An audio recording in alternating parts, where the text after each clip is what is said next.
at the post.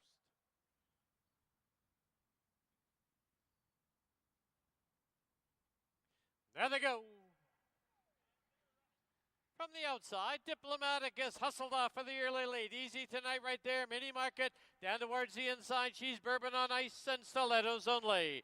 As they pass by us now for the first time. Diplomatic has the lead by a tight length. Mini Market second by 2.5. At the rail, Stilettos only in third. Easy tonight fourth. And 3 for the back as She's Bourbon on Ice. Opening quarter comes up on the board now in 23-1. As they go by the half-mile mark and head for the backstretch. It's Diplomatic with the lead. Still by a tight length. Mini Market on the outside. Length and a half back. Stilettos only. Then on the outside of her is Easy Tonight. She's Bourbon on Ice. 3 back in fifth. As they go past the 5/16 marker. The half, 47 flat. From the inside, Diplomatic right there now. Inching up on the outside is Mini Market. It's 2 lengths for the back now to Stilettos only on the inside. On the outside, Easy Tonight. She's Bourbon on Ice, the trailer. 1/8 of a mile from home. And on the inside, Diplomatic by ahead. Mini Market second by 3. Easy Tonight, Stilettos only. And She's Bourbon on Ice. Mini Market on the outside. Diplomatic at the rail. And it will be Mini Market with the upset. Diplomatic second, Easy Tonight, Stilettos only, and She's Bourbon on Ice. In the winner's enclosure, the winner of the opener, number 4, Mini Market, owned by the Willow Creek Farms, trained by Steve Henson. The winning rider, Scott Williams. Mini Market is a 3-year-old filly by Mass Market out of Fuchsia Gold. Bred in BC by $194.95.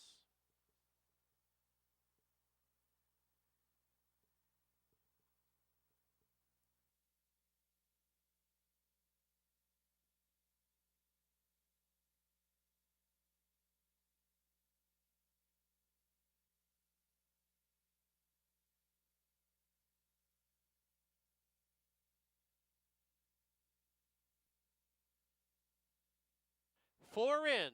They're at the post. There they go.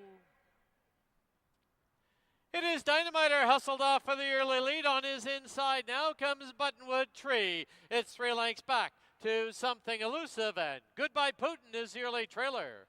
They're on the turn, and from the inside, Buttonwood Tree leads it now by 3/4 of a length. On the outside, Dynamiter is second now by about 5 or 6. Something Elusive and Goodbye Putin as they come by us now for the first time. The opening quarter in 23-1. And it is Buttonwood Tree with the lead now by a length and a half.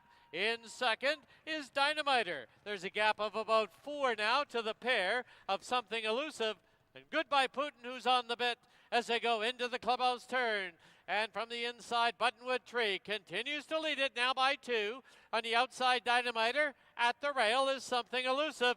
Goodbye Putin is the trailer, but he's only 3.5 off the lead. They zip through the half in 47-2. They're midway on the backstretch, and now 3 furlongs to run. Buttonwood Tree leads it by a length and a half. Pushed along in second is Dynamiter. Goodbye Putin on the outside. Something Elusive at the rail. As they race into the far turn, 6 furlongs, 1:11-4, 1/4 mile from home. Buttonwood Tree opens up a little by 2.5. Now on the outside is Goodbye Putin at the rail. Something Elusive. In between them is Dynamiter as they turn for home. Buttonwood Tree trying to go all the way. Leads it now by 3. And down the lane they come. Buttonwood Tree is now drawn away by 4. Buttonwood Tree, Something Elusive. Buttonwood Tree to win it. Something Elusive second. Goodbye Putin third. Dynamiter fourth.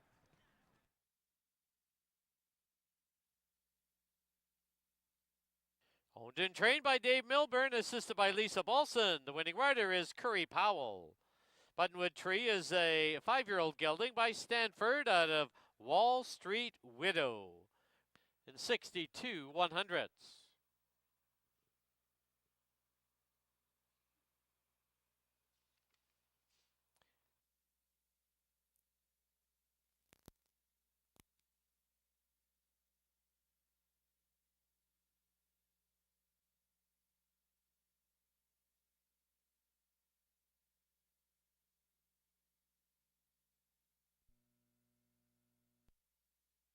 5 in. They're at the post. There they go. Finding ways from the inside, and now Cerebro puts pressure on. 2 lengths further back now comes Wicked Knight. Sharps and down towards the rail, and broken. Under the line, Cerebro on the outside, pops ahead in front. Finding ways, second by 3. Wicked Knight is third by 3. Then it's back to Sharps and broken, about 7 or 8 off the lead. The opening quarter in a quick 22 flat. Past the half-mile marker they go as they head for the backstretch. Cerebro now grabs the lead, leads it by a length and a quarter. Finding ways, second by 2. It is Wicked Knight sitting in third by 3. Sharpsen is fourth. And now ridden along in fifth is broken. As they run past the 5/16 mark, the half, 45 flat. And it is now Cerebro by a little over a length.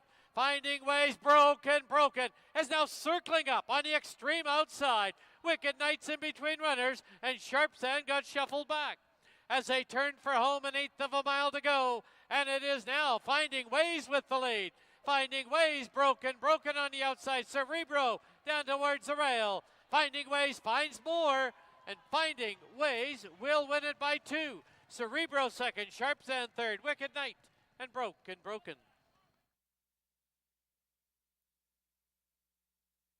Finding Ways is a 6-year-old gelding by Harbor the Gold out of Ouch. Bred in BC by Dino Condolinius and Sandra Loseth.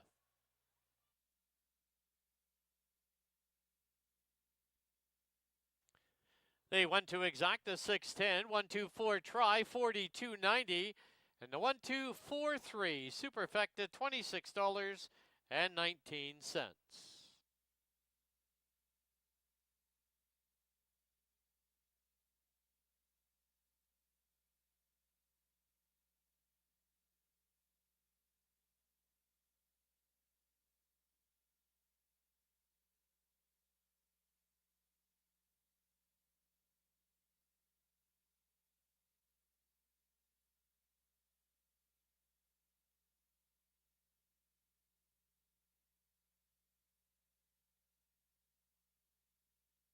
3 in, they're at the post. There they go. Quagmire hustled off for the early lead. Down on the inside is Country Cowboy. Early trailer, IBC&U. As they pass by us now, they've hooked up on the inside. Country Cowboy on the outside, Quagmire. 2 lengths further back, IBC&U. Into the clubhouse turn they go. And from the inside, Country Cowboy with a short lead. Quagmire right there on the outside. Length and a quarterback now is IBC&U. They went through the opening quarter in 22-1 as they head down the backstretch. On the outside, Quagmire pops ahead in front. Country Cowboy holds the rail. Second by just a tight length, and IBC&U creeping closer in third. As they race past the 5/16 marker, it is Quagmire on the outside by a head. Country Cowboy, IBC&U joins the party on the outside. Half, 44-4, 3/16 from home, and Quagmire leads it from the rail by a head. On the outside, it's IBC&U second by 3, and Country Cowboy, and down the lane they come. Quagmire on the inside, IBC&U on the outside. Quagmire by a half, Quagmire by a neck. Quagmire will win it. IBC&U second, Country Cowboy third.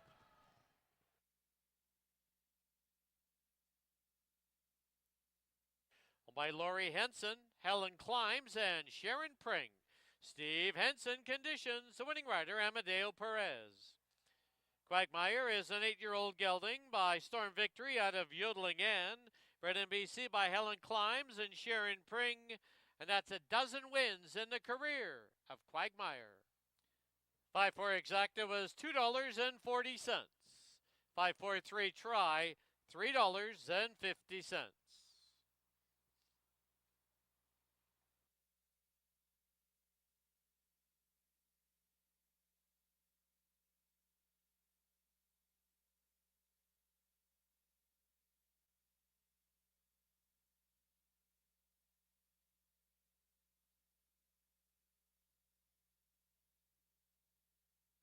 6 in. They're at the post. There they go. YVR from the rail, straight and true on the early lead. Here comes another Guinness rolling up on the outside as they pass by us now for the first time. Another Guinness on the outside at the rail, YVR. 2.5 lengths back, Knopfler in third. Paddy Dioro fourth, Value Max fifth. Juvie 2 is the early trailer. Into the clubhouse turn they go, and YVR captures the lead. Now leads it by a little over a length. Another Guinness second by a length and a quarter. It's Knopfler sitting in third. Paddy Dioro 3 off it in fourth. Then it's Value Max and Juvie 2. They went through the opening quarter in 22 and 4. 3/8 to run. YVR leads it by a length and a quarter. On the outside, here's Paddy Dioro rolling up on the outside. Knopfler will sit in third at the rail. Value Max, another Guinness, and Juvie 2. The half went in 46 and 1. As they race to the top of the lane, they're homeward bound, and YVR confronted by Paddy Dioro. Now tipping out, here comes Knopfler 3 deep. Down the lane they come. Paddy Dioro, Knopfler, Value Max trying to make a line of 3. It is now Knopfler over Paddy Dioro. Value Max will be third, and YVR, I think, is fourth. Alice. Knopfler is a 6-year-old gelding by Looking at Lucky out of What a Lily. Bred in Kentucky. 463 try, $29.15. 20-cent super, 463 117.69.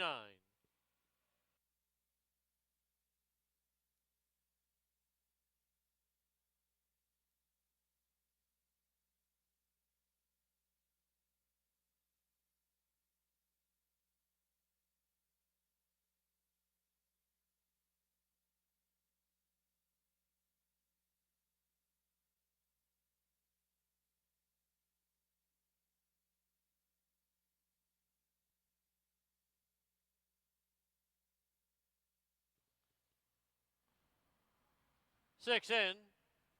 They're at the post. There they go. Back Shack quick at the break and on the early lead. Down towards the inside now as I'm all shook up. Here's Back to Liberty driving up on the outside as they go under the line for the first time. Back Shack leads it now by a tight length. Back to Liberty second by 3/4 of a length. I'm all shook up at the rail in third. In between runners is Barbary Bandit. At the rail now we have Groove in his back and on the outside accordingly. As they run to the half-mile mark, the opening quarter up in 22 and 3. To the backstretch they go, and Back Shack leads it by 3/4 of a length. Back to Liberty, attacks on the outside, and I'm all shook up. Tries to drive up the inside. 2.5 lengths back now is Barbary Bandit. Groove in his back, and accordingly. As they race into the far turn, the half 45 and 3. 1/4 mile from home. And Back Shack's out there now by a length and a quarter. It is Back to Liberty, trying hard in second. They've opened up 5.5 or 6 on Barbary Bandit, and I'm all shook up. 1/8 of a mile from home, Back Shack has the lead, and down the lane they come. Back Shack, Back to Liberty on the outside with one last surge. Back Shack, Back to Liberty. They'll hit the wire. It will be a photo finish. Heads are up and down. Groovin is back third. It'll be Barbary Bandit fourth. I'm all shook up. Owned by the Canyon Farms, trained by Craig McPherson. The rider, Ridge Balgobin. Back Shack is a 4-year-old gelding by Bakken out of Kitten's House.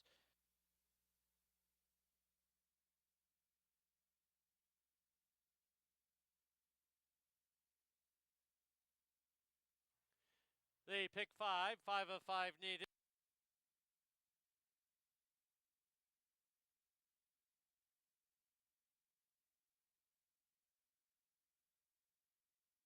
Wrap up our card here at Hastings for this Friday night.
Good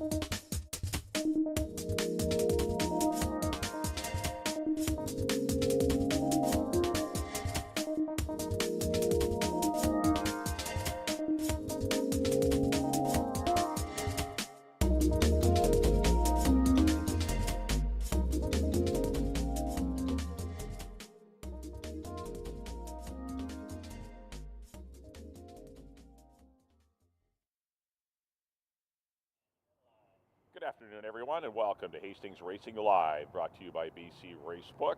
I'm Mike Heads, along with Bailey Williams. We're going to go through the 7-race program today here at Hastings. Little better weather today. Still far from superb, but a little windy conditions. The rain looks like it's going to hold off throughout the afternoon. Track is probably going to be similar, when you say, to yesterday, which was very quick. Yeah, a little bit of a drying out track by the looks of it, but we'll see what those times. We had fast times all last night. You had fast horses yesterday, too. I did. You suggested a nice 13-1 shot in the first that won Mini Market, and also a Petit Duro who you like just missed at 8-1. So a good day for Bailey yesterday. Hopefully we can keep the trend going with some long shots. Race number 1, the first half of the early double. We have Exacta, Triactor, and Superfecta wagering. Field of 5, good $16,000, 12.5 to $16,000 claimers. I didn't see a pile of speed on in here. Jersey's Image did go wire to wire, but the fractions weren't fast. But I think I'm Corfu might be the fastest of the bunch.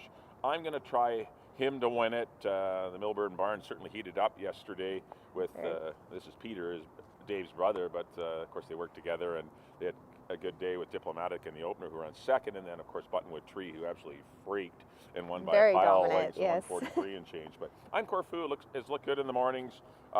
Definitely, I think this is a good test for him, an easier test than what he faced last year. I'm going to try him over Tiz Vicious, who's probably your best off the pace horse for Craig McPherson, and Karen Kellowan, who's been riding in top form. And I put Stay Fantastic, classy guy. The distance is probably a little short for him, but I still respect him. Yeah, he does. He is starting probably for the lowest level he ever has, so that might get him some confidence before stretching it out and going long. But I do agree with number 2. I'm Corfu to get things started in race number 1. All right, race number 2. This is the start of the pick 5. No carryover, but still was a good pool yesterday, and a lot of favorites did come in. I think last 4 races, all 4 favorites came in, and so definitely took its toll on I think it was $158 if you had both. There was a couple of scratches, and so once Fort Langley was scratched, $158 was still pretty good for a pick 5. But of course we want something bigger than that. But mile of 16th will be the distance here. Field of 5 going postward. The one Slews the Boss is taking a drop in class that I think, and a distance change, which I think is going to make him pretty tough. He will be one of the favorites, but I think he is the one to beat over the rapidly improving Texas Moonshine, who has just been going great guns for the hot Steve Henson stable. And I put Tex Hanley, a newcomer here for Rob Gilker in the TC Racing. This one's been brought up from California. He's got good mile races down there, and will definitely love the mile on the 16th. But I just thought Slews the Boss is in a good spot. He's got enough speed to use the rail to get into a position. I'm not saying he's going to lead, but I think he's going to get into a good spot and be tough to beat. I went 1, 4, and 3. Well, I agree with those 3, but I went 4, 1, and 3. It'll be interesting to see how Tex Hanley does settle in here. He has already ran a mile back in January and February, and his work tab's been very consistent here, so he seems to have adjusted well over the course. Yeah, it'll be a good race. Nice to see the mile of 16th races going. So we'll kind of agree that the 1, 3, and 4 are the horses to beat, and it should be a good one as we do kick off the pick 5 in race number 2. On to the third race. A good group of non-3. It's an optional $25,000 claimer or non-3 lifetime. They all fit the non-3 allowance condition, actually. Exacta tries and supers, and we do kick off your early pick 3 here as well. I was between Counteract, obviously the 3 that ran 1, 2, 3. They were right together last time. Facing off again here. Rockcliffe and Back in Overdrive. I went Back in Overdrive. He ran well despite being 3 wide. He may be 3 wide again, but still he's just proven he's as good as anyone in here. That was a good run. Counteract got on the lead. Perhaps needed the race. I think he'll be better today. Amadale will have him on the lead, I would think. And Rockcliffe got a dream run. Perfectly ridden by Silvino Morales last time to scoot through on the inside to claim victory, but I thought Back in Overdrive of those 3 horses was best, and just Rockcliffe got a better trip to beat him. But I went 5, 2, and 4. I agree with the 5. I do like that this horse has the start. He's a little bit of a handful. He's very strong, and I think to have that one race, get those jitters out of the way, we'll see an improved effort here from Back in Overdrive. And it wasn't like he was off since October either. He was No. off since July. Yes. That's a long time off, and Cindy So. had the horse well prepared, and he drew well again because he wears an extended blinker, and you'd rather have the 5-hole than the 1-hole with him. And I think he's more comfortable out there, and I think he'll be awfully tough to beat. So we both agree with Back in Overdrive in race number 3. On to the 4th race. Good allowance race for 3-year-old fillies. This is their prep before the first stake on June the 15th for the 3-year-old gals as they make their way on their trek towards the September date with the BC Oaks. So this will be see who gets off on the right foot in here in this allowance test. They're only going 6.5, but just kick off the pick 4. I took Brook Magic. Really impressed with her 2 runs. I know she lost to Viva La Diva first time out sprinting, but I think she really improved a ton off of that race. And Mel had her firing well in the fantasy. She was much the best that day and easily bested Lizzie's Reign and Viva La Diva. I know this isn't a mile to 16, but this horseman was training well, working quick. Like, this horse won't have a problem going this shortened distance of 6.5. Lizzie's Reign, how can you fault her? She was great last year. She was phenomenal. The race she kind of lost was the last one, but she still performed admirably. And Viva La Diva, she's kind of a big, growthy filly that I don't think we saw the best of her at 2. Like, she'll be far more coordinated and everything. She has this big body, kind of awkward, and she still, showed some developing into herself for sure. sure. She might just develop into herself as a 3-year-old, and I think we just saw a little bit of the best of Viva La Diva last year, but I think we'll see better this year. So I thought those were your 3 horses, but Foothills Boulevard and Backburner have both run good races this year and are live in here as well. They've had the benefit of a race under their belts, so it's a good competitive field, but I did go 2, 1, 4. I'm going to the rail horse, Lizzie's Reign, your top 2-year-old last year. So on to race number 5 here. Yeah, the 5th race, 6.5 furlongs will be the trip. Got some $4,000 condition claimers here to kick off your late pick 3. I'm Don W. I'm going to try him. He didn't get the lead last time, and I just think he's going to get the lead in this race. Had an outside draw. I think better position today for his style. He was coming off a big layoff as well, and so I'm going to look for him to maybe to defeat There Goes My Hero. I think he'll run a better race. I don't think this horse got a great trip at all, and Rolly Spirit is as honest as they come for John Snow. I went 3, 4, and 2.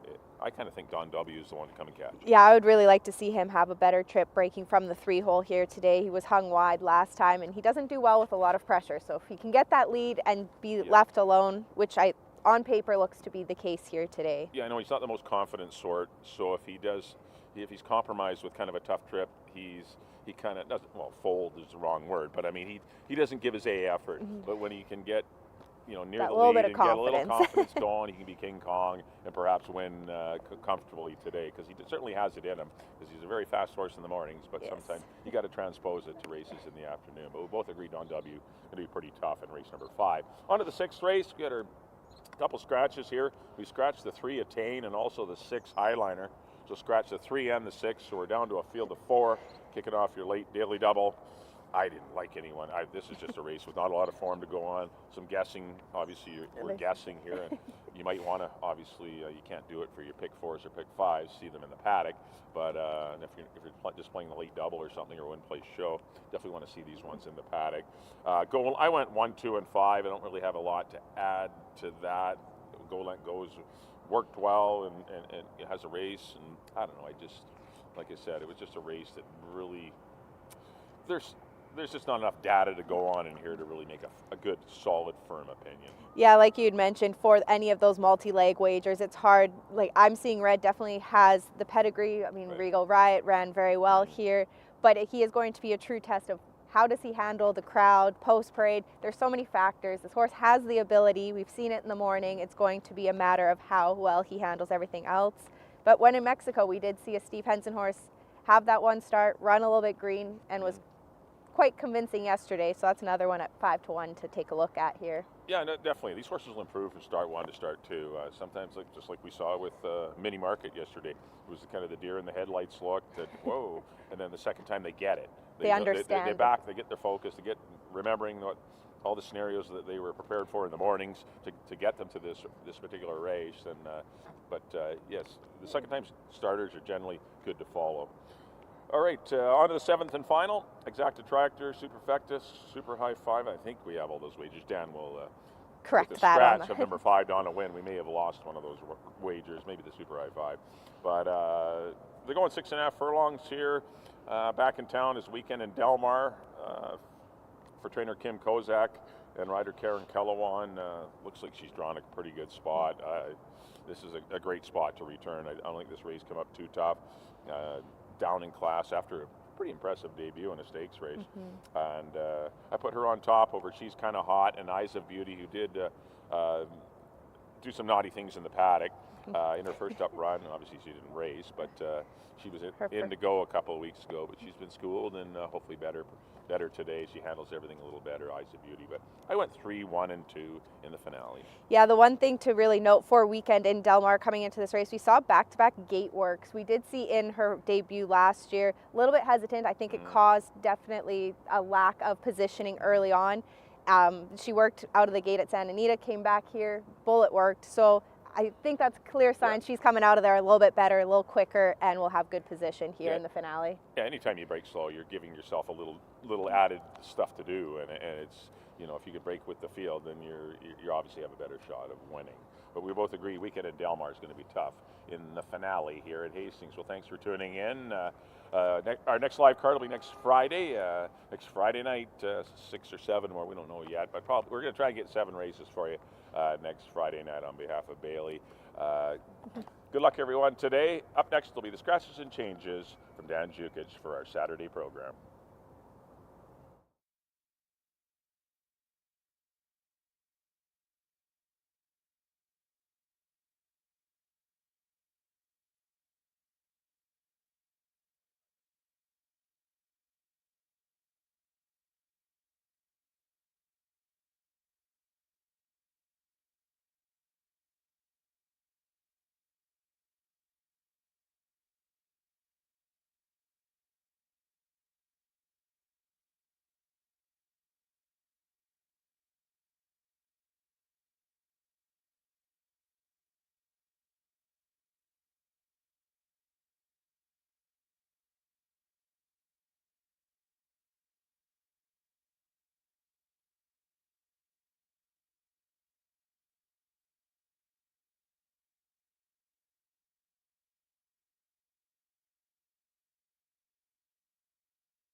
Pleasant good afternoon, everyone, and welcome to Hastings. Track condition at present is listed as wet fast. Special welcome to everyone joining us for our Saturday card. Now please turn to your official programs for this afternoon's corrections and changes. No changes in the first. In the second, no changes. Please note it is at a mile and a 16th. Race 3, no changes. In the fourth, number 1, Lizzie's Reign, 5 pounds over. Number 3, Foothills Boulevard, 2 pounds over. Number 4, Viva La Diva is 3 pounds over. In the fifth, number 5, Crypto Money is 2 pounds over. In the sixth, number 2, I'm Seeing Red, 1 pound over. Scratch, number 3, Attain. Number 4, On My Good Side, first time Lasix, and is 2 pounds over. Scratch the 6, Highliner, no show, no superfecta wagering. Then the seventh, number 1, She's Kind of Hot, 1 pound over. Scratch number 5, Donna Wynn. No super high 5 wagering. Those are all the changes and corrections to the present time. At this time, Hastings would like to welcome the following groups joining us for our Saturday card. They include Move Up Together. Happy birthday, Matthew Smith. Special welcome to Susan Brock. Happy birthday, Laurel Ross. Special welcome to Sinead Loxton. Happy birthday, Darcy Charbonneau. Special welcome to Roy Twins' bachelor party. And a special welcome to Jeff Jacobson. Those are all the changes and corrections to the present time. Also, we have a late birthday up there to Zach Folan. All the changes and corrections to the present time. At this time, just a reminder, please make your wagers as early as possible. Live racing continues here next week. Next week, it's Friday and Saturday, same venue, Friday night 7. And Saturday afternoon at 2:30. Don't forget, each and every live day, we have the Hastings Community Market. It's on the mezzanine level of the grandstand. We feature a diverse array of local vendors and artists offering unique items to shop by. Also, it's in support of the Greater Vancouver Food Bank.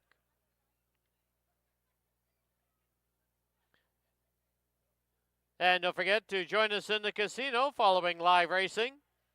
We will have free play draws Saturday afternoons at 4 and 5 p.m. To qualify for the hot seat draws, you must be playing on any slot machine at the time of the draw. You must be 19 plus to participate. Also on hand with us today, the Greater Vancouver Food Bank selling 50-50 tickets. Tickets can be purchased from the volunteers or at the tent outside the winner's enclosure. Thank you for your attention and good luck.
All right. Welcome down to the paddock here at Hastings. Thanks everyone for coming out today. Got a field of 5 to kick things off. 12-5 claimers. Going to go 6.5 furlongs. First half your early daily double. We also have exacta, triactor, superfecta wagering here on the first. Overcast skies, for those of you not here. Sun's trying to peek out. The track is rated wet fast. It was very quick last night. Probably going to be quite similar. Got lots of moisture in it. I think you'll see some crazy times. We saw a 115 and change for a $4,000 horse last night. We also saw a 143 and change for a 6250 claimers. So the times were scorching on Friday night. Here's the one. This is Tis Vicious. Had 8 runs last year. Just the one victory. That was in a $8,000 claimer.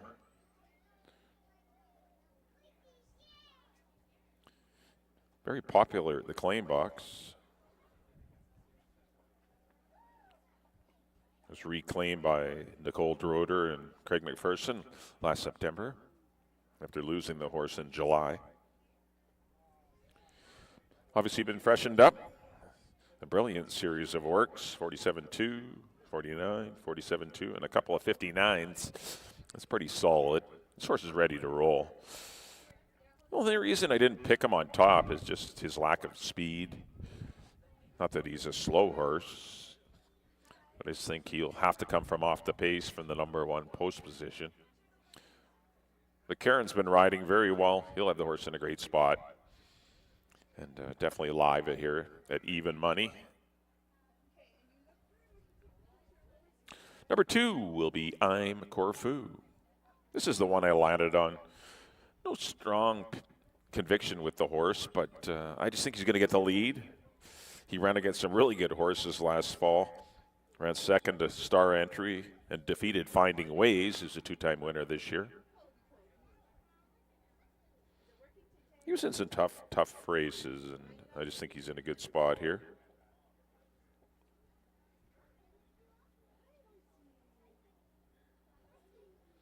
Not a lot of other speed, so I just think he's going to get to control the tempo. Work tab's been extensive. He's got 4 5/8. Not going to be short. So he's going to have every opportunity for the Hastings Horsepower and Metaloosh Stables and trainer Pete Milburn. And Leary Seacheran will once again be at the controls. He does a lot of the morning, all the morning work, along with Curry Powell for the Milburns, Dave and Peter.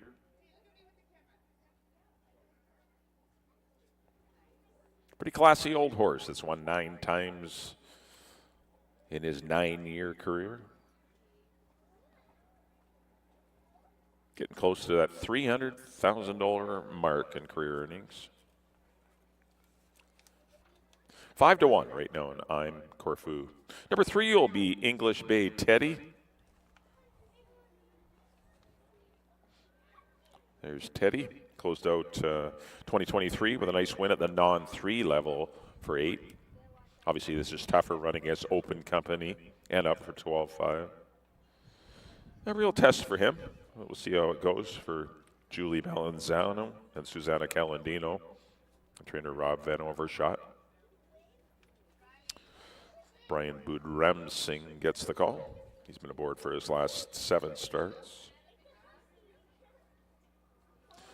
Pretty consistent type. He was on the board in 7 of 8 starts, but once again, those are all in conditional or straight 3-year-old races.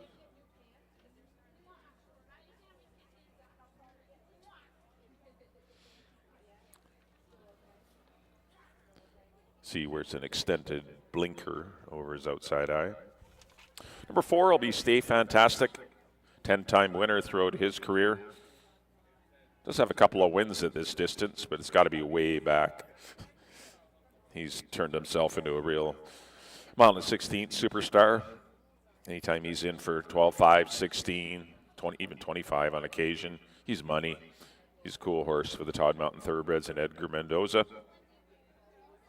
Amadeo will be in the irons at 2-1. Kind of surprised to see him that low on the wagering. I guess maybe this is the level he's at, but perhaps he can win today. But it's been so long since he's had a sprint victory. And number 5 will be Jersey's Image. Not long since he's had a sprint victory, 2 weeks ago, when he flashed brilliance, winning in 1:10 and 3/5 for Hall of Famer Harold Barabee. You see Curry Powell getting a leg up. Should be in good position, sitting just off of I'm Corfu. This is obviously a sterner test for him. He was the non-3 $8,000 claimer he was in last time. He's come back to work well in 48-2. There's your field of 5 to kick things off here in race number 1 on our Saturday afternoon program. I went 2-1-4. Going to take a shot with I'm Corfu, maybe to upset the favorite Tiz Vicious. All right, the horses are stepping on the track now. For the opener, let's send it up to Dan for the post-parade of race number 1.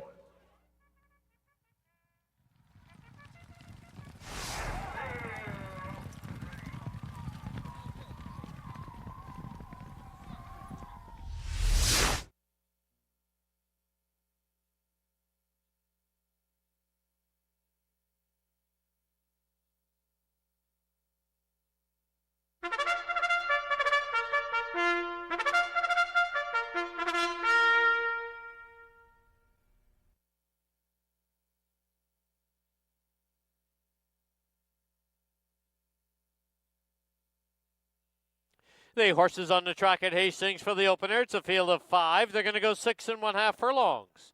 First half of the early double, exactor, try, and superfecta wagering. Post time in 7 minutes.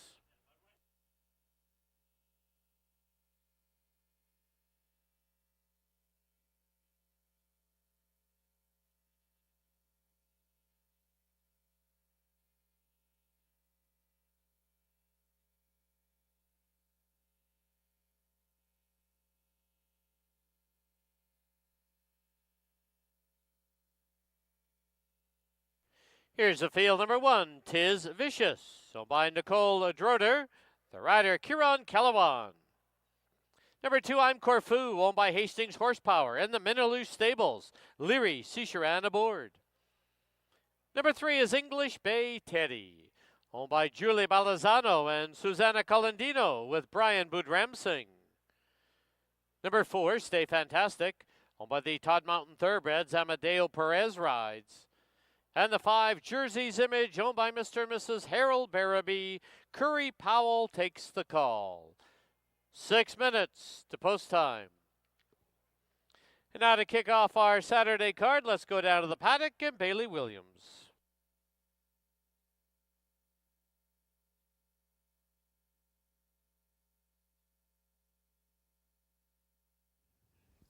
Thank you, Dan. We have a field of 5 to kick things off here in race number 1.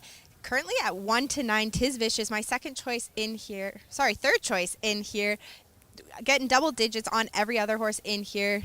Number 2, I'm Corfu, is my top choice in here. Was entered to go a couple weeks back, was scratched. Got a little bit of an easier spot now to make his 24 debut. Looks to be the lone speed of the race. It'll be interesting to see where English Bay Teddy, who had a 6.5 furlong work out of the gate, wants to sit off of him. Hopefully doesn't put too much pressure. Stay Fantastic definitely likes that mile and a 16th distance a lot better, but you have to start somewhere for some of these older boys, get their seasoned legs underneath them. And Tiz Vicious rounding out my top 3. I'm not sure what the speed factor will be for this horse to close. Stay Fantastic has shown in the past he can lay a little bit closer when need be, but I'm Corfu, who looks to be the speed of the race, and it'll be a matter of coming and catching him. I went 2-4-1 to kick things off here in the opener. You have early double, superfecta wagering in here. 4 minutes to make your wagers. Best of luck.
Key West Ford reminds you there are just 2 minutes left to place your wagers at Hastings.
Under a minute to post time at Hastings, less than a minute.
The horses are approaching the starting gate.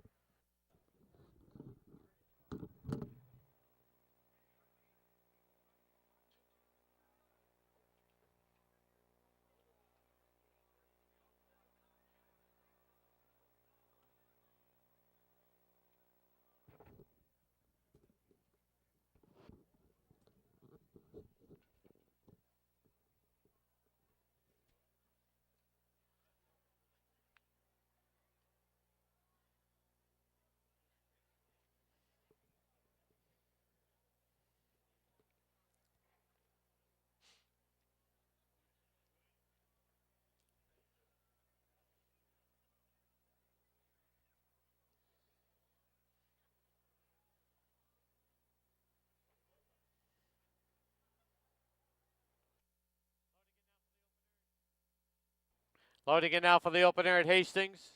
Tis Vicious, the first one up. Next one along is I'm Corfu. English Bay Teddy has been loaded. Stay Fantastic. And Jersey's Image on the outside. 5 in. They're at the post. There they go. From the inside, Tis Vicious. Right there also is I'm Corfu. Stay Fantastic drives up on the outside. English Bay Teddy gets away in fourth. The early trailer, Jersey's Image. Under the line for the first time, I'm Corfu. Looks to cross and clear. No room yet, but as they go to the clubhouse turn, I'm Corfu now does cross and clear. Leads it by a length and a quarter. Tis Vicious second by the same margin. Stay Fantastic on the outside third. English Bay Teddy saving ground at the rail, and four back is Jersey's Image. Opening quarter in 22-1. They're midway in the back stretch, and now 3 furlongs to run. I'm Corfu leads it by a half. Inching up on the outside is Tis Vicious. English Bay Teddy reserved at the rail. Stay Fantastic and Jersey's Image. Half, 45-4. Midway on the final turn, 3/16 from home. And on the inside, I'm Corfu. On the outside, Tis Vicious. Stay Fantastic and English Bay Teddy. Jersey's Image, the trailer. And down the lane they come. It is I'm Corfu now by 3/4 of a length. Tis Vicious is inching up on the outside. Tis Vicious, I'm Corfu. They hit the wire. It will be Tis Vicious to win it. I'm Corfu second. Stay Fantastic, English Bay Teddy, and Jersey's Image.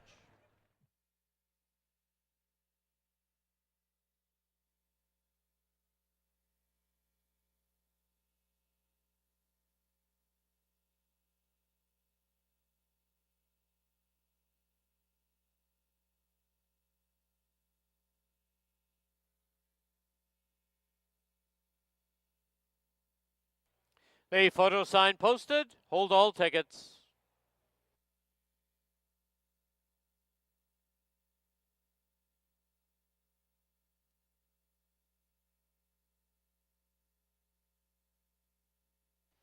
In the photo, number 1, Tis Vicious, the unofficial winner.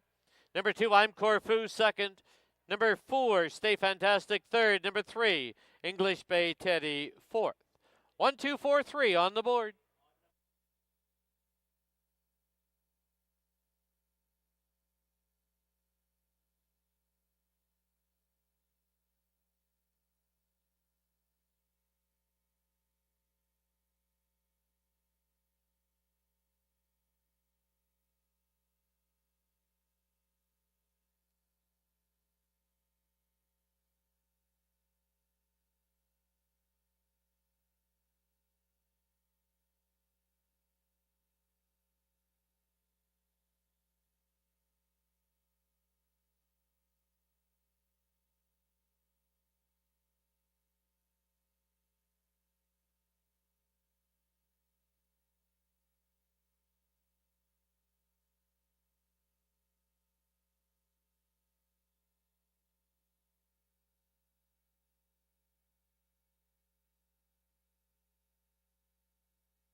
In the winner's enclosure, the winner of the opener, number 1, Tis Vicious.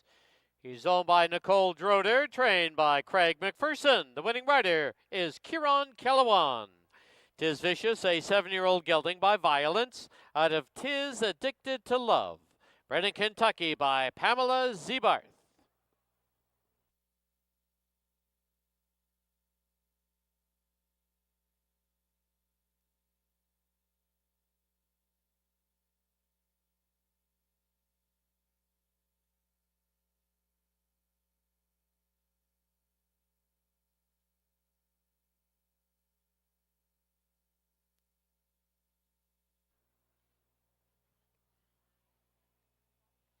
The result is official.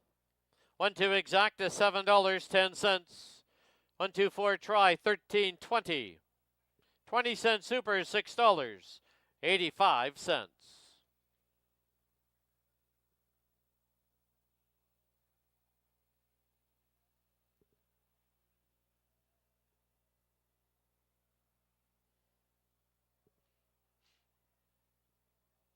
Final running time for the 6.5 furlongs, 116 and 7/100.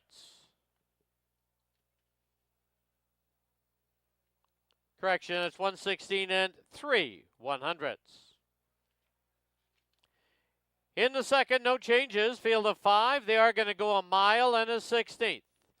Kicks off the pick 5. It's a $1 wager. It is not a jackpot pool. You just need 5 of 5. 21 minutes to post time at 3 o'clock.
All right, we're back here in the paddock. Time for race number 2 here at Hastings.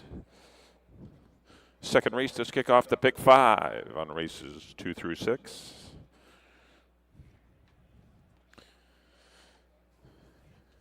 We got 5 $4,000 claimers signed on here to go to mile on the 16th. Well, back on race number 1, couldn't have started things off with a more exciting race as Tis Vicious and I'm Corfu put on a great show in the stretch.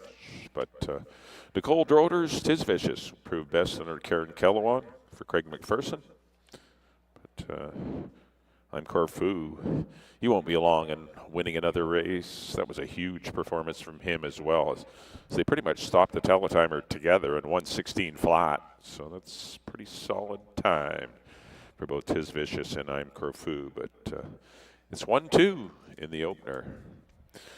All right, here's number 1. This is Slews the Boss. He gets out of the 6250 claiming bracket and gets down here for 4. Stretch out to Amana 16th, which is his best distance. He's got to be tough today.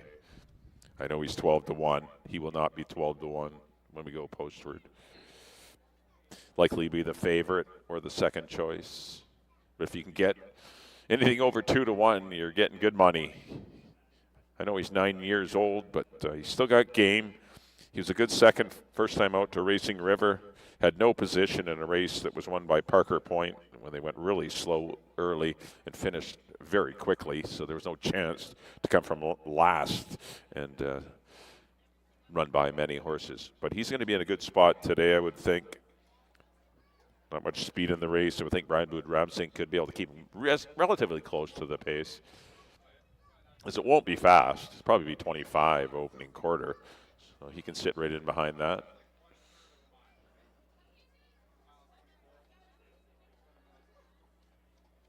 There's a good look at Slews the Boss. Number 2 will be Dealer's Hand for the Hastings Horsepower and Motley Crew. Trainer Peter Milburn. Unlucky loser in the first with I'm Corfu. Certainly have another good chance here with Dealer's Hand. Primarily a sprinter. He does own 1 win from 5 tries at a mile in the 16th. He hasn't been disgraced in his 2 runs so far at Hastings. Just a couple of even performances behind slow paces. Perhaps this is what he needs, a distance change. We'll see. And he's getting a lot of support. Wow, 2-1. Number 3 will be Tex Hanley, another newcomer, coming in from Golden Gate for the TC Racing and trainer Rob Gilker. Has this one turned out in fine fettle. Horse certainly looks great here in the paddock. Karen Kellowan looking for both halves of the early double. 5 consecutive 5/8 of a mile works. Doesn't appear to, on paper, to have a lot of speed, so I would expect him, mind you, this race doesn't have much speed in it, so perhaps he won't be too far out of it. But looking at his races at Golden Gate, he was primarily a mid-pack to back-of-the-pack runner. But in this field of 5, perhaps he might be favorably placed. Certainly would enhance his chances of victory. And being fresh, too, he might show a little bit more speed. He's a generous 5-1. That's the 3, Tex Hanley. Number 4 is Texas Moonshine, taking all the money at 4-5. Back-to-back victories, running through his conditions, the non-2, non-3 levels. Up here for non-4. Obviously a more difficult assignment. But he looked good winning. Given a pretty easy lead in the his last race when defeating Rolly Spirit and Champiosa. These horses are considerably tougher than those 2. I think he's getting overbet. I don't mind him. I could certainly see him winning. But I don't think he should be the favorite.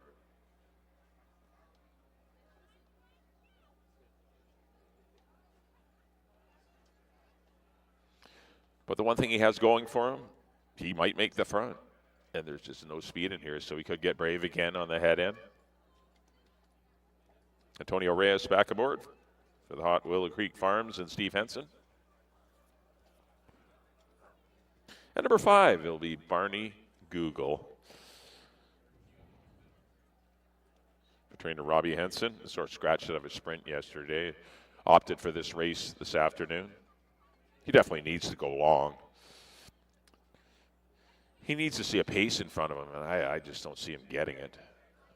But he may outrun my expectations. It's certainly happened before.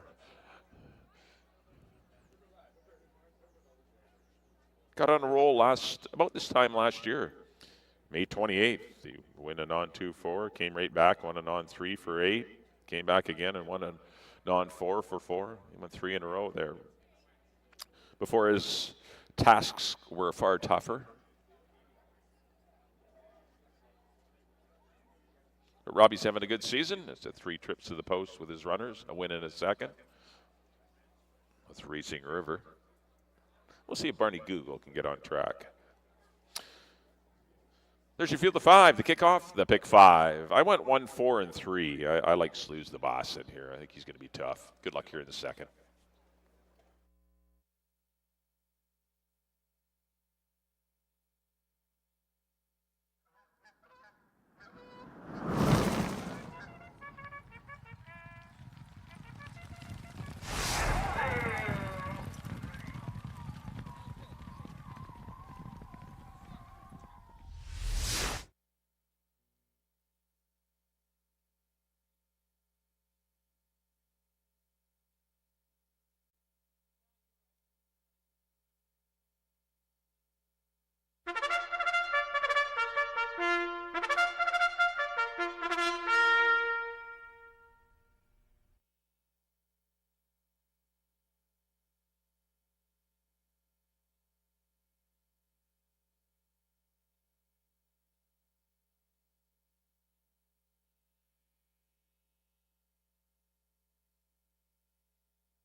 The horses on the track at Hastings for race number 2. It's a field of 5. They're going to go a mile and a 16th. Exactor, Triactor, Superfecta, and $1 pick 5 wagering. Post time in 6 minutes.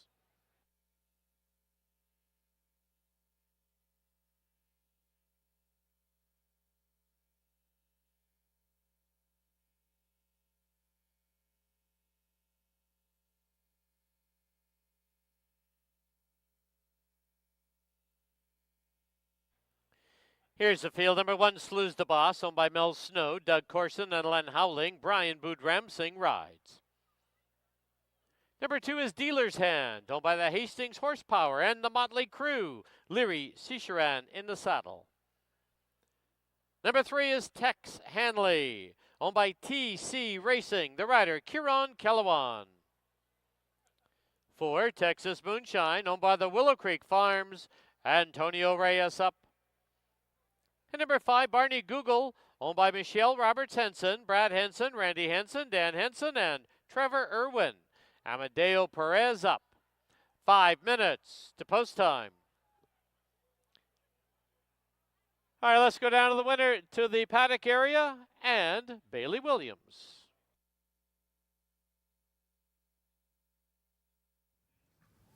Thank you, Dan. We have a new horse in here, Tex Hanley, new to Hastings, as well as the owners at TC Racing. Who do we have? TNC here. So we got. I'm Troy. And Courtney. Well, welcome. We hope that you have great luck in here today. Can you tell us a little bit about what caught your eye with this horse? I just like the way he closed into his races. Unfortunately, it doesn't look like we have a lot of speed to run at today, but hopefully he likes the track and we get a good run out of him. Well, that'll be wonderful. He already does have the mile distance on the year. He's running just past in February. Has very consistent works over here. We're a little bit of a handicapping expert. I hear we're doing well in California today. The Pick 5 kicks off here. Are you going to use your horse in the local Pick 5 wager as well? Oh, I'm not too sure about that. Well, fair enough. We wish you the best of luck in here. Thank you so much for joining me and for bringing some new horses here to Hastings. Thank you.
Key West Ford reminds you there are just 2 minutes left to place your wagers at Hastings.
The horses are approaching the starting gate.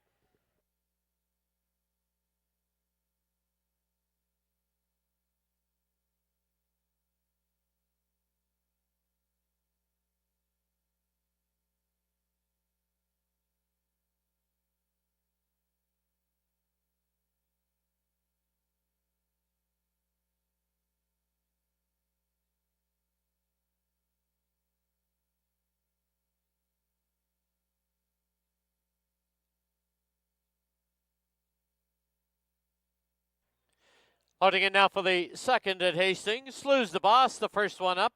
Texas Moonshine comes forward. Tex Hanley to gate 3.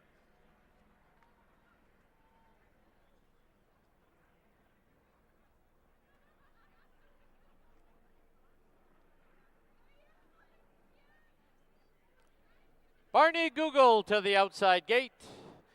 Dealer's Hand, the last of 5.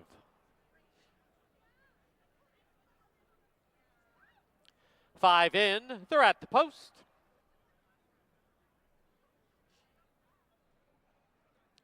There they go. Texas Moonshine put on the early lead. There's Dealer's Hand now slipping through to engage. 2.5 lengths back is Flu's the Boss, Barney Google, and Tex Hanley is the early trailer. Rounding the far turn now, Dealer's Hand has now sprinted away by 3. It's Dealer's Hand in control by 3. Texas Moonshine sits in second. At the rails, Flu's the Boss is third. Barney Google on his outside. Trailer Tex Hanley, 11 off the lead. Opening quarter, 24 and 2. Through the stretch for the first time, Dealer's Hand running off a little bit. Now opens up by 5. Texas Moonshine in hand in second. Barney Google is third. At the rails, Flu's the Boss.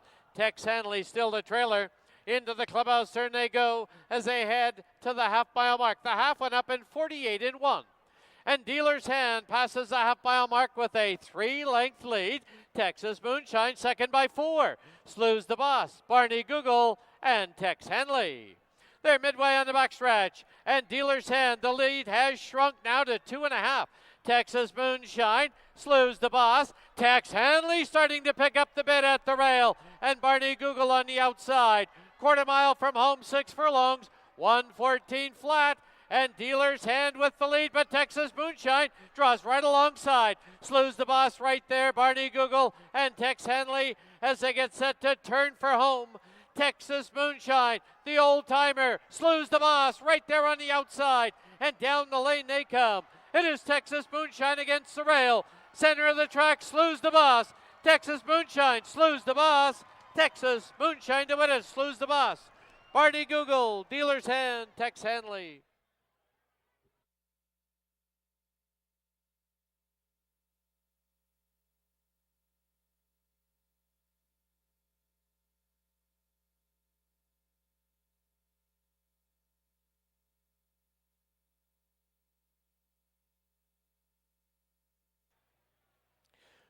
On the board, the unofficial winner, number 4, Texas Moonshine. Number 1, Flu's the Boss, second. 5, Barney Google, third. And number 2, Dealer's Hand, fourth.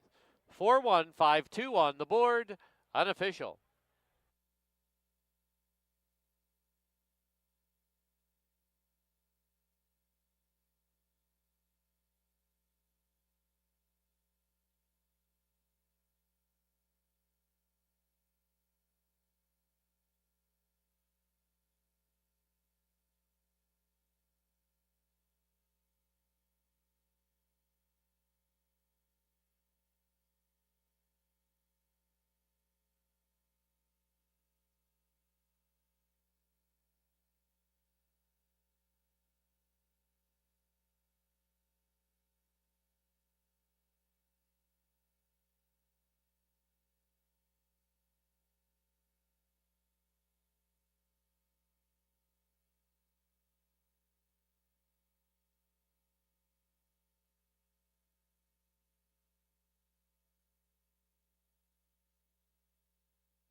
Into the winner's enclosure, the winner of race 2, number 4, Texas Moonshine. He's owned by the Willow Creek Farms, is trained by Steve Henson. The winning rider, Antonio Reyes. Texas Moonshine is a 4-year-old gelding by Texas Red out of Cash in My Pocket. Bred in BC by Helen Climbs and Tia Edwards.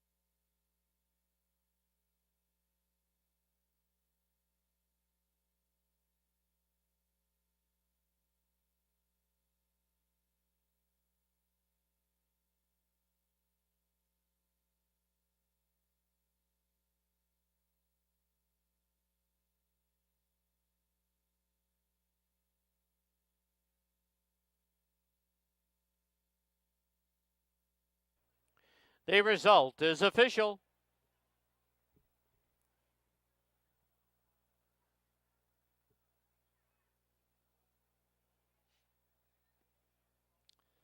$4-1 exacta, $5.60.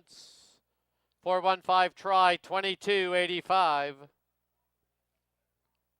20-cent super, 4-1-5-2, $9 and a penny.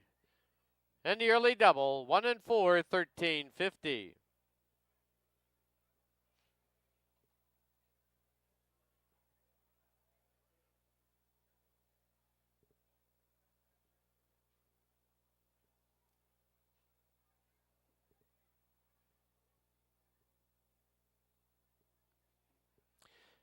Final running time for the mile and a 16th, 1:44 and 72 100ths. No changes in the third. Post time, 19 minutes away at 3:30.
All right, the horses are here in the paddock for race number 3 here at Hastings.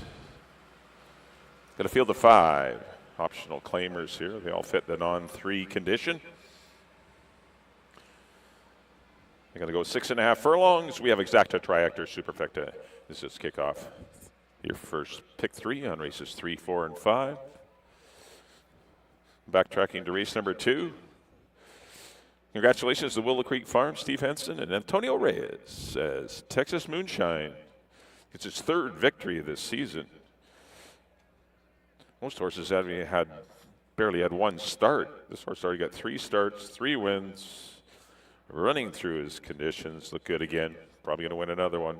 Jumps up for 62, but certainly look good again today. Texas Moonshine winning over Suze the Boss, who ran a good race but had to settle for 2nd.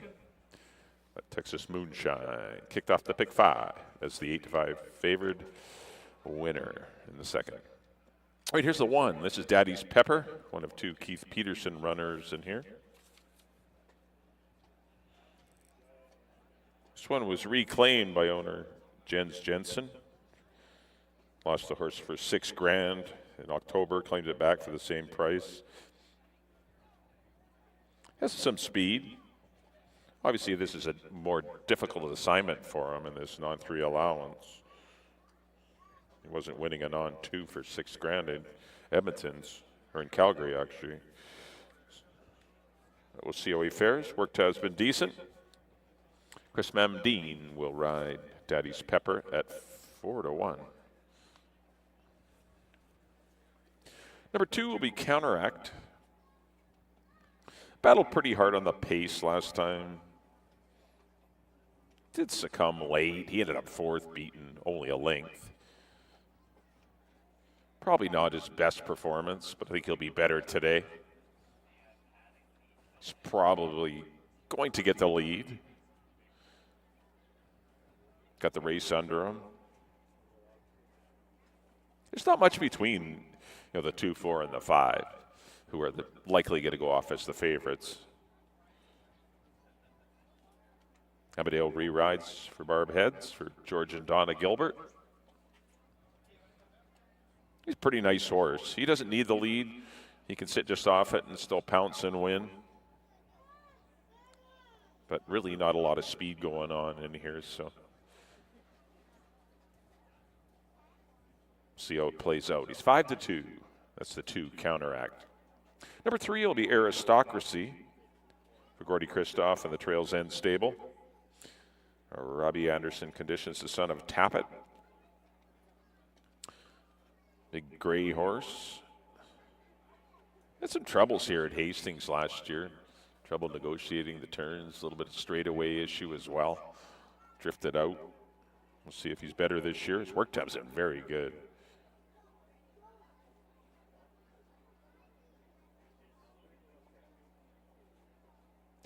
Purchased privately from Brad Cox. Gary and Mary West owned Aristocracy. Started his career off with a couple of wins. Unplaced in the Jim Battaglia at Turfway Park. And was purchased by Gordy and Lance Giesbrecht and Kim Peacock, who form Trails End stable. But no success is the purchase. We'll see if a little bit of rest will bring out better results in Aristocracy. 7-2. Number 4 will be Rockcliffe. Boy, did he get a perfect trip.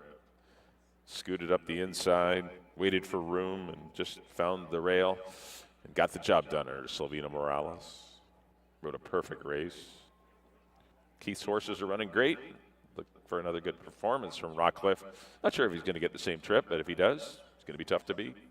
If he has to go around horses, other horses might turn the tables on him. And he does have to pay the penalty for winning. He packs 124 pounds, 4 pounds more. So he's got to give 4 pounds to Counteract and back in Overdrive, who he beat last time. And that does play a big part of who wins races. Weight does mean, it's not everything, but it certainly means something.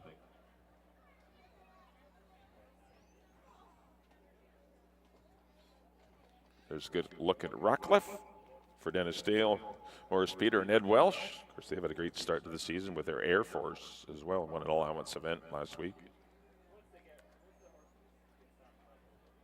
And number 5 will be back in overdrive.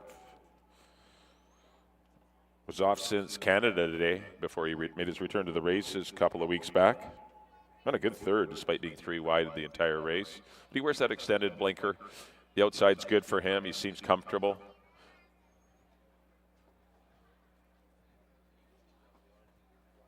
He's definitely the most gifted horse in the race, but he's a 7-year-old that still hasn't won 3 races. But today is, I think it's going to be the day. Currently at 2-1.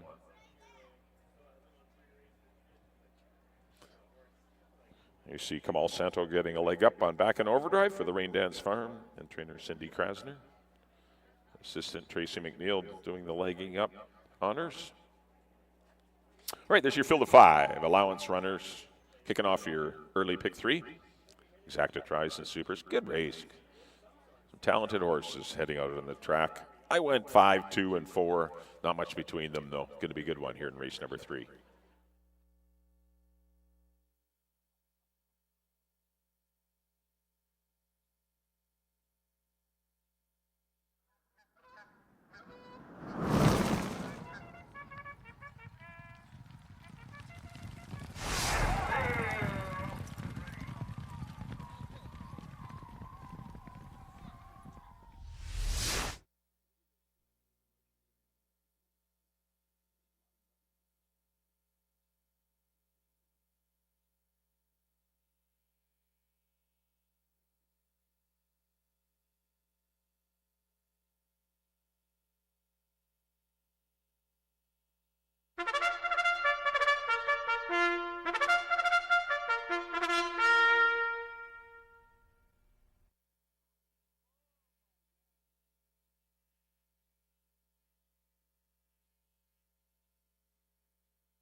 The horses on the track at Hastings, race number 3, field of 5 to go 6 1/2 furlongs. Exactor, Triactor, Superfecta, pick 3 wagering. Post time in 6 minutes.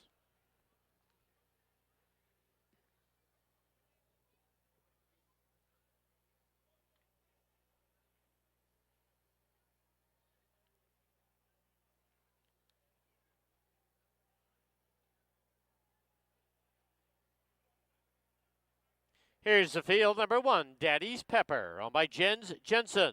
The rider, Chris Mamdeen. Number 2 is Counteract, owned by George Gilbert and Donna Gilbert. The rider, Amadeo Perez. Number 3, Aristocracy, owned by Gordy Christoph and the Trails End Stable. Ridge Balgobin rides. Number 4, Rockcliffe, owned by Dennis Dale, Morris Peter, and Ed Welsh. Silvino Morales up. And number 5, Back in Overdrive, owned by the Rain Dance Farm. The jockey, Kamal Santo. 5 minutes to post time.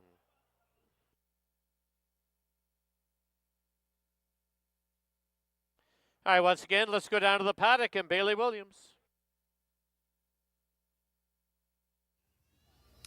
Thank you, Dan. Just 5 minutes away from kicking off that pick 3 wager. Exactor, Tri, and Superfecta also offered here in race number 3, a field of 5 to go 6 1/2 furlongs. Back in Overdrive was my single last time when he made a season debut off of that lengthy layoff. I like him better in here today. He's a little more relaxed on post parade. I think that having that one race already under his belt for the season, a nice little reminder for him as he can be a little bit headstrong. Again, drawing the outside. There's not as much speed to the inside, so hopefully he can clear over and get into that 2 or 3 path as opposed to being hung out 4 wide coming into the first turn. However, the way the track's playing today, I think my second and third place horses are interchangeable. Counteract does like to lay just off that pace, and we've seen 2 horses that have let the speed go and be able to make a nice little bit of a late run to run down those pace setters. So it might set up really nice for Counteract, who I originally had in my show spot. And Rockcliffe, he did get the best of these 3 horses last time that they all faced off. The race just really went in his favor. He had a ground-saving trip, and Silvino Morales timed it just right to get his head down in time to win But I am going to the 5, back in overdrive in here to kick off that pick 3. 5, 4, 2 is how I see race number 3 shaping up. You have 4 minutes to make your wagers. Best of luck.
Key West Ford reminds you there are just 2 minutes left to place your wagers at Hastings.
The horses have reached the starting gate.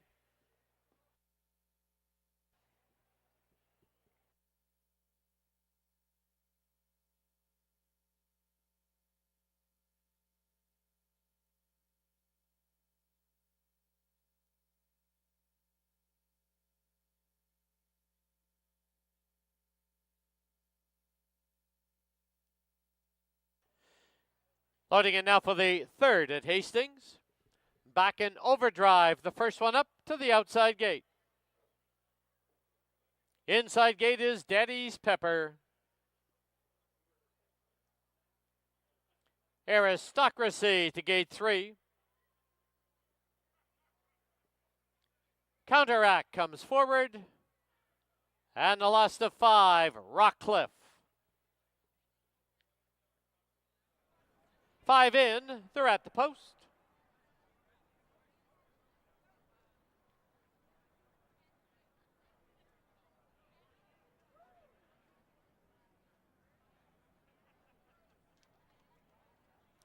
There they go.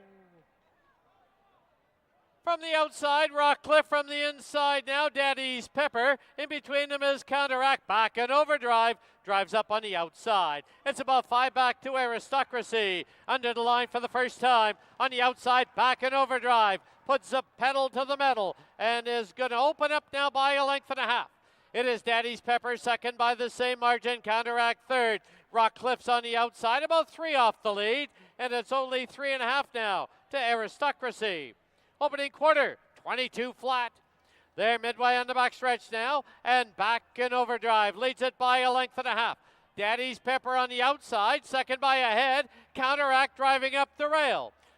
3 deep on the track, there goes Rockcliffe, and 3 for the back, Aristocracy. Half 45 and 3, quarter mile from home. Back in overdrive, still with the lead. Counteract trying hard in second. On the outside, Rockcliffe only a length off it in third. As they turn for home, it is back in overdrive, Counteract, and Rockcliffe deep on the track. Down the lane they come. It is back in overdrive, Counteract, and Rockcliffe back in overdrive to win it. Counteract second. Rockcliffe is third, Aristocracy fourth.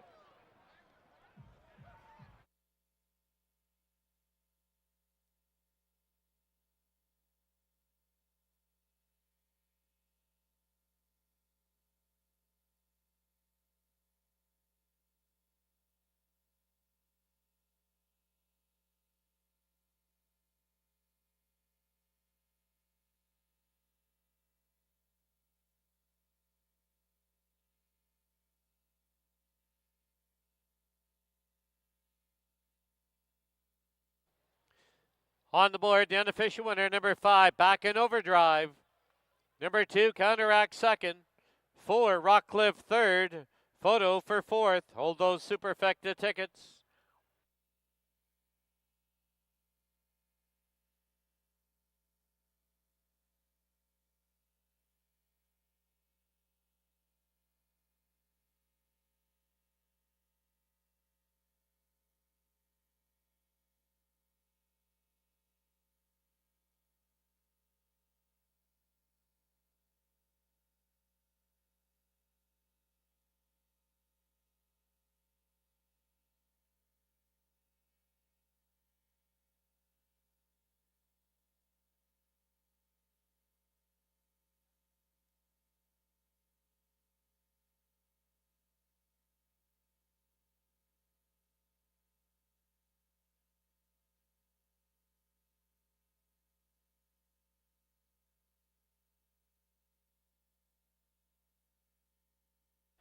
In the photo for fourth, the number 3, Aristocracy, is fourth.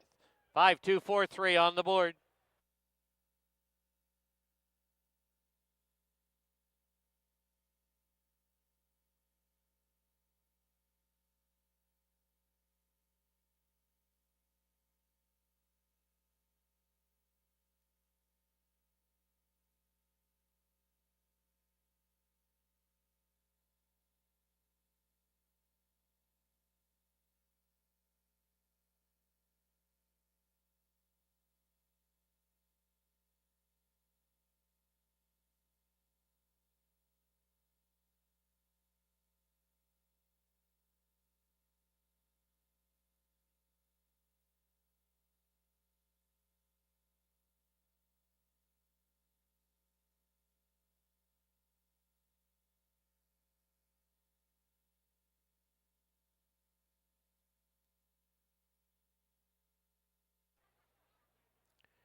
Into the winner's enclosure, the winner of race 3, number 5, Back in Overdrive. Owned by the Rain Dance Farm, trained by Cindy Krasner, assisted by Tracy McNeil, and the winning rider is Kamal Santo. Back in Overdrive, a 7-year-old gelding by Bakken out of Cloud of Smoke. Bred in BC by Debbie Collum and Patricia Fairbairn.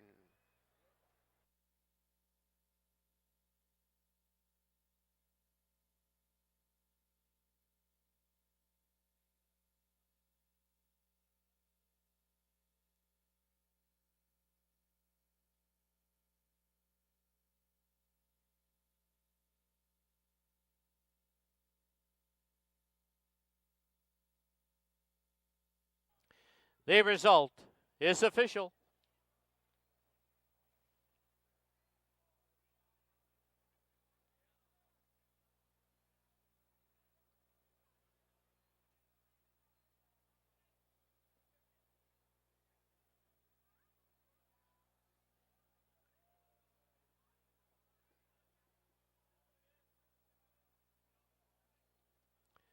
$5-2 exacta, $4.80. 524 try, $6.05. 5243, 20-cent super, $1.75.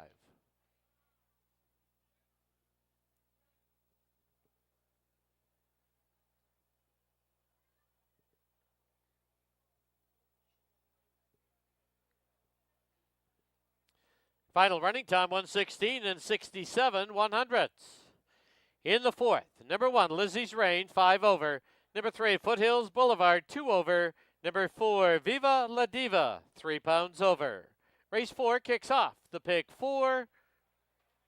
Post time 20 minutes away at 4 o'clock.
Okay, we've got a talented field of fillies here in race number 4. Allowance runners, I'm going to go 6.5 furlongs. We have Exacta Tractor, Superfecta. Your pick 4 kicks off here as well in race number 4. Well, congratulations in race number 3 to the Rain Dance Farm. Trainer Cindy Krasner and Kamal Santo is back in overdrive. Makes no mistakes today. Clears, gets the lead. Really minimal challenges to him, and he had plenty left in the reserve to hold off Counteract. But back in overdrive, best in race number 3. As you look at number 1, last season's 2-year-old filly champion, now 3, Lizzie's Reign, a 3-time winner, won the Sale Stake, Sadie Diamond Futurity, as well as the Debutante. Ran second in the Fantasy, no disgrace there. Goes first time Lasix for her first up run for trainer Mark Freeman. Probably going to be pretty close to the pace, I would think. Her best races are when she's either close or tracking the leaders. Amadeo's been aboard her for all 3 of her victories. He's back aboard this afternoon. Good final prep in 48 flat for the Renfrew Racing, B&B Racing, Breen Racing, Eugene Chan and Dave Milburn. They had a lot of fun at the awards dinner. It was great to see them up on the podium collecting awards for Lizzie's Reign.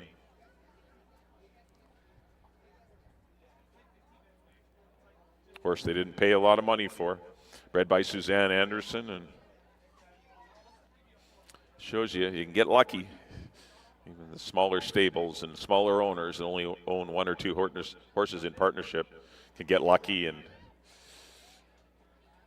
have a champion. Won $125,000 last year. That's the one, Lizzie's Reign. Number 2 will be Brook Magic. She's not too shabby either. When the Prescott Farms consignment was purchased for a little over $25,000 by Don and Sue Daynard. Paid immediate dividends, running 3rd in an allowance race, and then won the Fantasy. Pretty nice fashion under Brian Bood-Ramsing. Seems to have grown again. I've seen her this spring quite often. She's looked brilliant in the mornings. I expect a big performance from her. Currently at 5-2. Got 3 favorites at 5-2. Doesn't have the speed that some others have, but she won't be far away. She'll be pretty keen early, being her first start since October.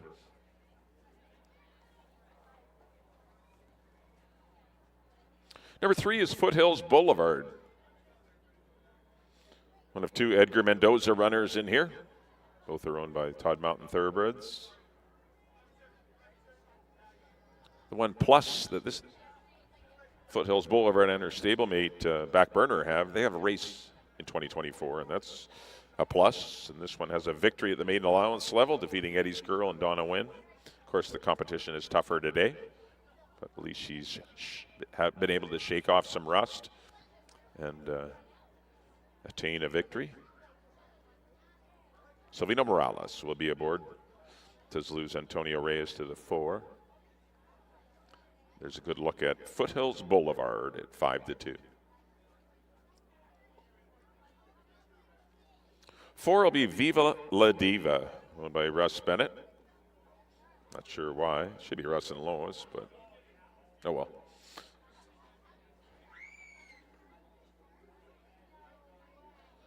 Good win 2 starts back. Of course, that was last year. Then ran 3rd in the Fantasy after that maiden allowance win. Wasn't disgraced that day. Went slow fractions. But she's a big filly, and I was kind of surprised that she did as good as she did it too, because she's kind of awkward, and I think she's a little more elegant this year. She'll need to be every bit as, need all of her potential to win this race, because there's some quality fillies in here. But she's worked well this spring. Good final prep in a minute flat. would expect to see a pretty good performance from her today. She certainly won't embarrass herself. She's 7-2. And number 5 is Back Burner. Very fast filly by Bakken. Just finished running second in a $25,000 claimer against the boys. Thought it was a pretty gritty performance that day. Kamal Santo rides for the Todd Mountain Thoroughbreds and James Redicott. But she is up in class. But still, once again, another filly that has a race under her belt, which is a plus. All right, there's your field of 5. Talented 3-year-old fillies going 6.5 furlong, kicking off the pick 4 on races 4 through 7. I went 2, 1, 4. I think those are the ones I kind of like here in race number 4. Good luck whichever way you see it. Let's send it up to Dan for the post parade for a feature race. A nice allowance event for fillies going 6.5.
The horses on the track.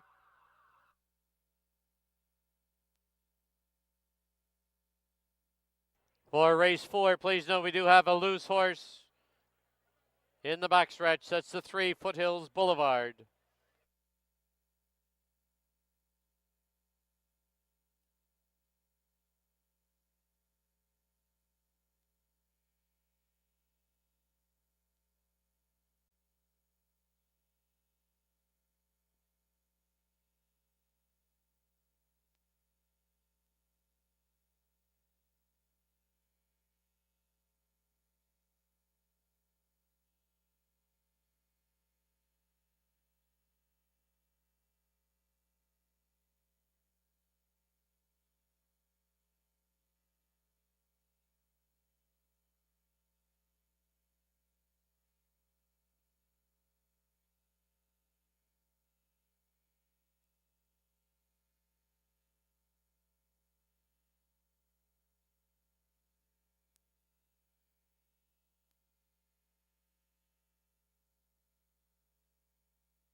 Your attention, please, for late scratch now in this 4th race. Scratch number 3, Foothills Boulevard. Scratch the 3, Foothills Boulevard from this 4th race.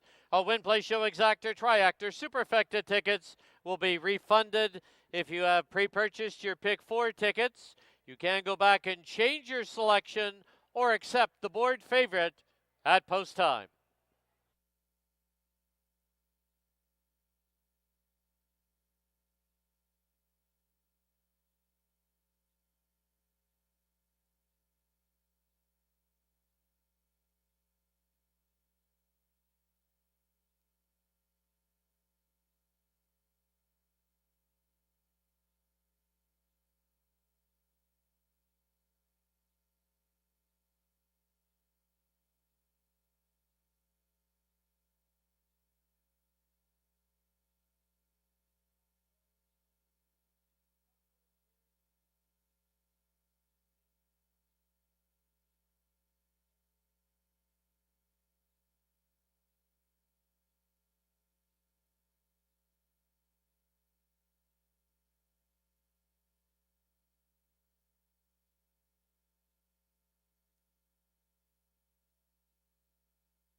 The horses have reached the starting gate.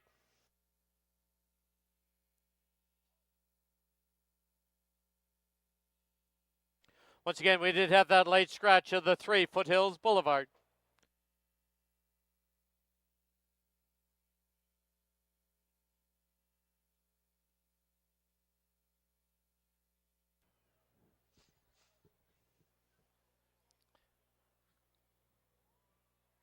Loading in now, first one up to the outsides, back burner. Viva La Diva. Inside gate is Lizzie's Reign.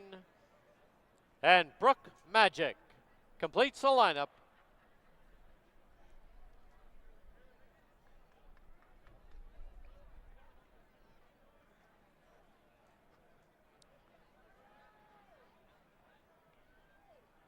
Brook Magic goes in, 4 in. They're at the post. There they go. Lizzie's Reign from the rail, from the outside, it's back burner. In between them, Viva La Diva. Then 2.5 lengths back is Brook Magic as they pass by us now for the first time. Back burner grabs the lead. Back burner crosses over, leads it by just under 2. It is Viva La Diva in second. Lizzie's Reign third, and Brook Magic is fourth. 5 off the lead. Into the clubhouse turn they go, the opening quarter, 22-1. As they run past the half-mile marker. To the backstretch they go, and back burner leads it now by 2 1/4. Viva La Diva second by 3/4 of a length. Down on the inside is Lizzie's Reign, and on the outside Brook Magic. 3 furlongs to run, and it is back burner with the lead. Viva La Diva trying to drive up on the outside. Brook Magic is 3 deep. Saving ground at the rail is Lizzie's Reign. Past the quarter pole they go, the half, 46-3. They're midway on the final turn, and back burner leads it again by a length and a half. Lizzie's Reign had to check sharply into the turn as they turn for home, and down the lane they come. Back burner leads it, has drawn away by 3. It's back burner with the lead. Back burner to win it. Viva La Diva second. Brook Magic third.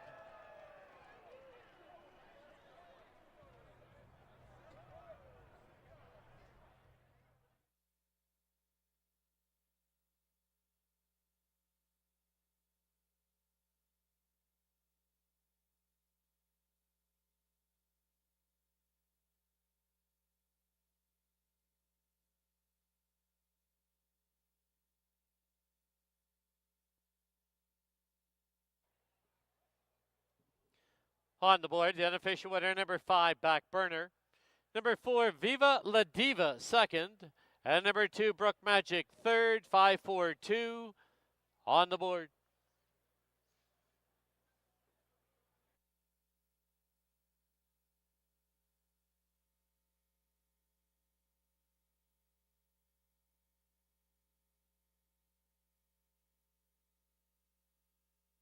Please note the stewards have posted the inquiry sign. Hold all tickets.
Please note the inquiry sign taken off the board. There is no change. 5, 4, and 2.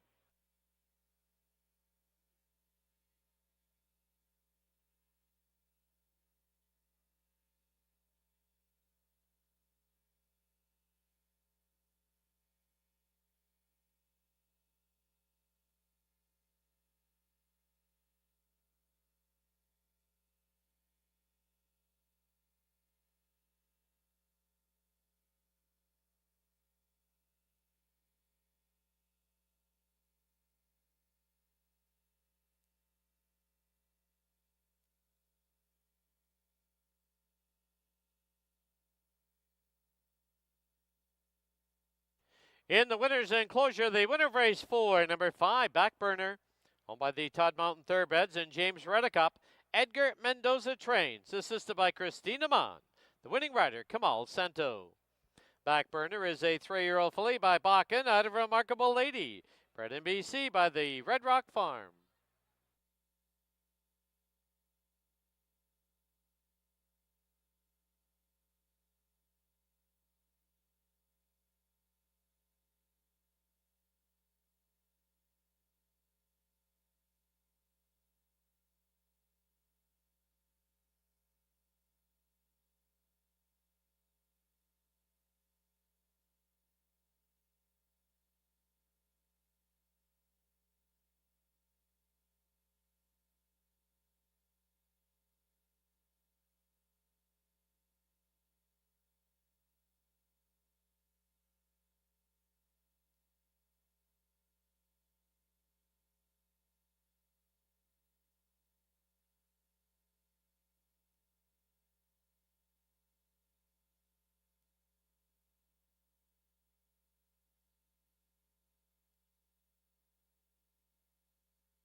The result is official.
Please note the result is official. The prices will be up momentarily.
The horses on the track at Hastings for race number 5. Field of 6 to go 6 1/2 furlongs. Exactor, Try, Super, and Pick 3 wagering. Post time in 6 minutes. Once again, race 4 is official. The prices will be up momentarily, so please hold on to your tickets.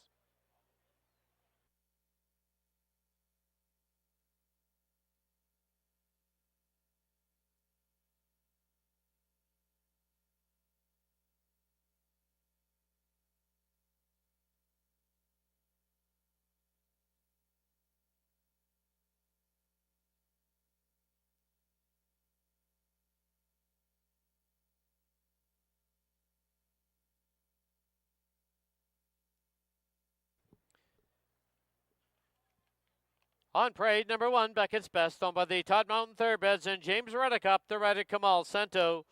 2, Rolly Spirit, owned by Willow Lake Farm and Stables with Ridge Balgobin. Number 3 is Don W, owned by the Star Lot Stable, the rider Antonio Reyes. Number 4, There Goes My Hero, owned by Helen Climbs, Joanne McDonald, and Sharon Pring. Amadeo Perez in the saddle. 5 is Crypto Money, owned by John Snow. The rider is Babetto Harvey. And number 6, Champiosa, owned by Dino Condilenius and the Goon Show Stables. Silvino Morales rides. 5 minutes to post time. Once again, race 4 is official. Price is now up on the board. The 5-4 Exacta was worth $19.35. The Try was $24.25. 20-cent Super, please note it's 542 with all $6.36.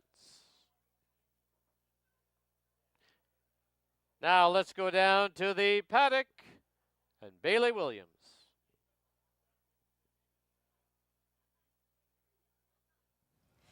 Thank you, Dan. We are just 5 minutes away from race number 5, a field of 6 to kick off that late pick 3 wagering in here. Exactor, Try, and Superfecta wagering also offered to you in here. I'm going to the 3-horse Don W. I had him singled last time as well. He was super relaxed in the paddock here today. I like the way that he was jogging by in front of the stand here. Antonio's doing a lot of jogging and good warm-up with this horse through the backside currently, and I think that this horse on paper looks to be the lone speed. When he gets loose on the front end, he's a very hard horse to run down. There's a little bit of pressure that it might set up nicely for it. There Goes My Hero. He was very sharp in the paddock here today. Has that one race already under his belt where he ran a decent enough 4th to be able to be the runner-up in here. And number 1, Beckett's Best, was a little bit rambunctious here in the paddock. We saw him settle as soon as he went out onto the track. I think that that was a good sign for him as well. But if you're looking for a little bit of a value play in here for that Superfecta at 6-1, Champiosa, we saw this horse get quite warm throughout the season last year. Even in that first start on the season here in the paddock, was very calm and relaxed in here today. Silvino Morales knows this horse well, and he's warming up very nice currently. So if you want to add a little bit of value onto your ticket, Champiosa is one you might want to put in that place or show spot moving up the ticket line. You have 3 minutes to make your wagers here for race number 5. Best of luck.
Loading it now for the 5th at Hastings.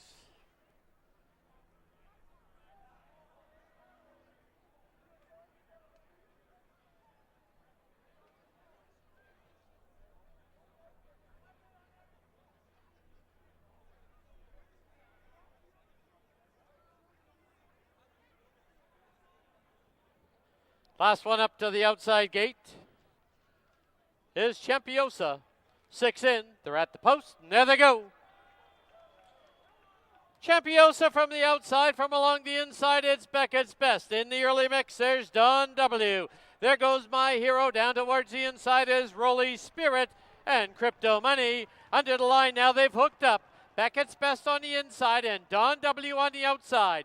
They've opened up 4 now, and there goes My Hero. Down towards the inside is Rolly Spirit. From the outside is Champiosa. The trailer, Crypto Money. As they head for the backstretch, opening quarter in 22-1. And from the outside, Don W pops ahead in front.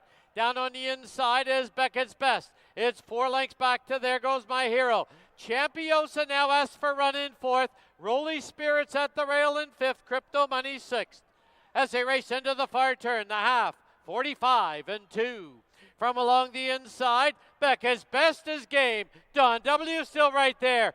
There goes My Hero, now looping up on the outside. Rolly Spirit had to check as he has nowhere to go. And down the lane they come. Beckett's Best on the inside, Don W. There goes My Hero. Rolly Spirit now swings wide for the drive.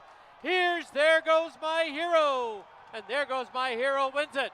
It'll be Beckett's Best second, Photo for third, Rolly Spirit and Don W.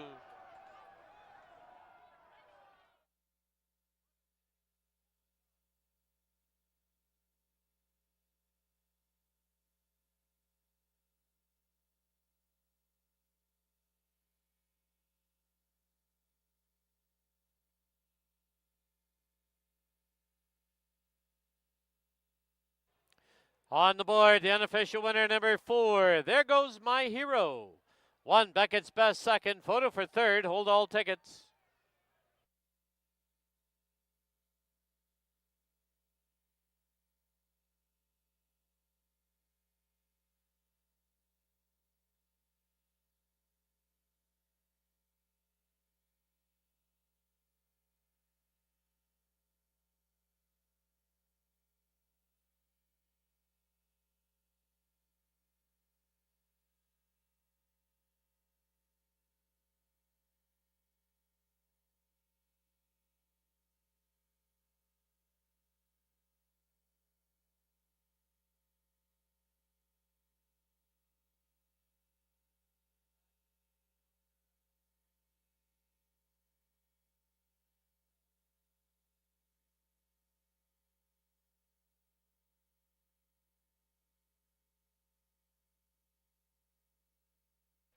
In the Photo for third, number 2, Rolly Spirit third, number 3, Don W. fourth. 4, 1, 2, 3 on the board, unofficial.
In the winner's enclosure, the winner of race 5, number 4, There Goes My Hero.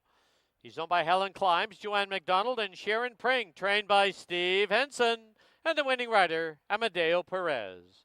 There goes my hero, a 4-year-old gelding by Storm Victory out of Dash It Darling, bred in BC by Elton Gunther.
The result is official.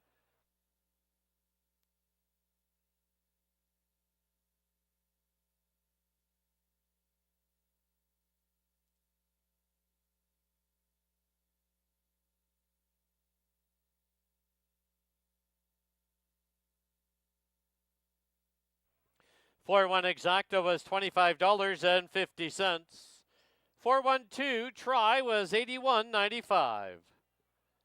20-cent super 4123 $30.34. And to pick three, you need three, a $3 price, 207.70.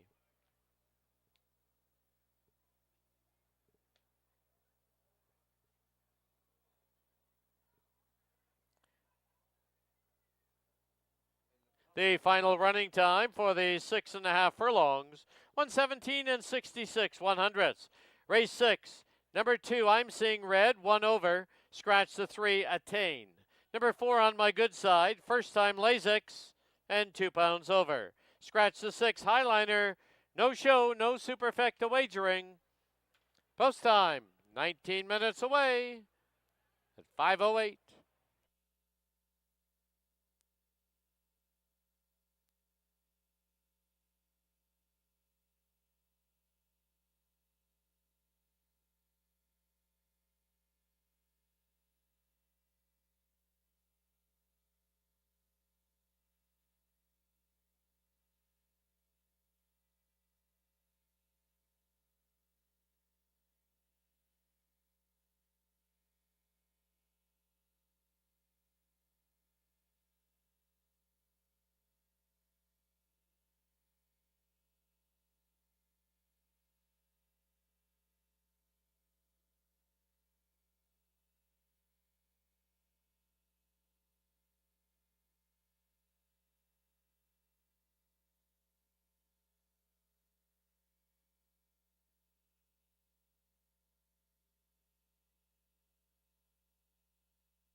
All right, we're back here in the paddock. Time for race number 6 here at Hastings.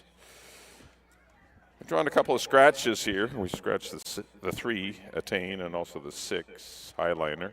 So scratch the 3 and the 6. We're down to field the 4. Kick off your late Dilly double. Also exactas and tries here on the 6th.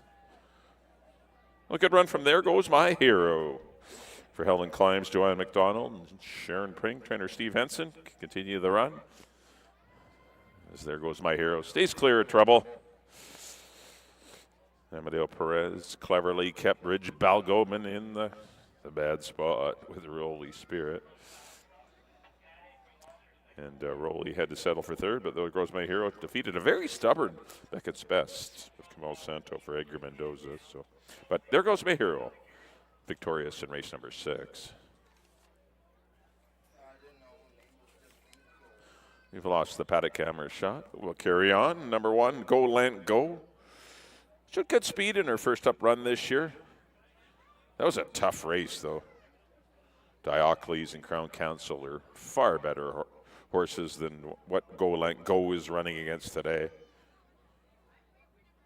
Larry Seacher ran back aboard. I know the horse did tire, but anytime you're in against horses that are better than you and you get put away on the backstretch, like outrun, you're going to finish well back.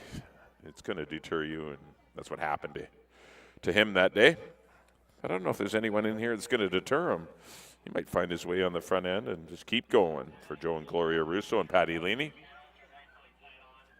Number 2 is I'm Seeing Red, one of 2 Steve Henson runners in here as he looks for his 3rd winner of the day.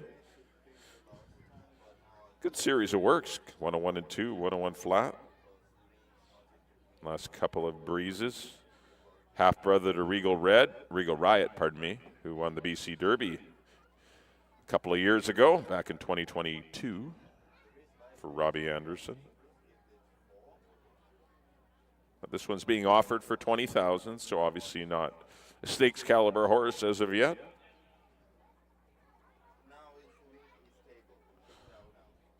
The Willow Creek Farms looking for their 2nd winner of the day. Antonio Reyes has been on fire with Steve Henson at Willow Creek. Probably going to be super tough again today. 6-5. Wow, lots of early money for I'm Seeing Red. Number 4 will be On My Good Side. Just the 1 run this year for 16. Come back at the same level.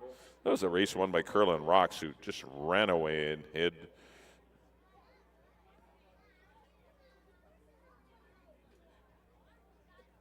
Silvina Morales will be on board. Obviously need to be a bit better than he was last time, but certainly could be. It's not a tough assignment. 7-1 on My Good Side. And number 5 will be When in Mexico. There's the 5. Showed a bit of speed behind Fraser Landing in his first up run this year. That was in the slot. Had an outside draw that day, but there was only 4 horses being introduced to another 4-horse field today. No works in the interim. Kind of odd, 4 weeks, no works.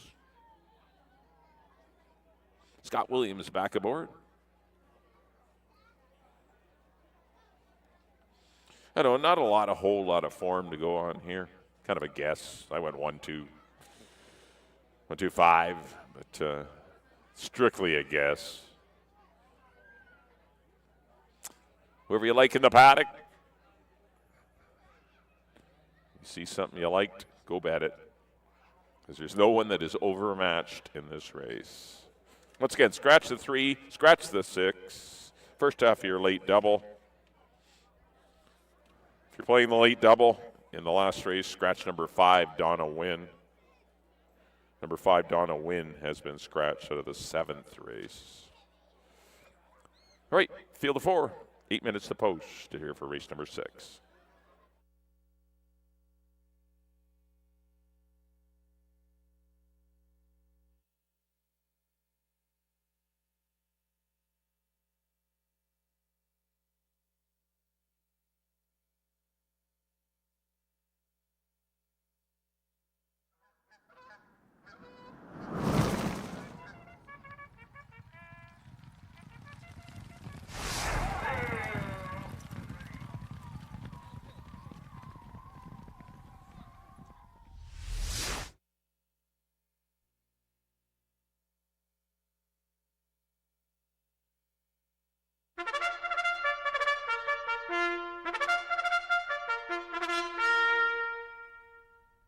The horses on the track at Hastings. Race number 6. Field of 4 now. Scratch the 3 and the 6.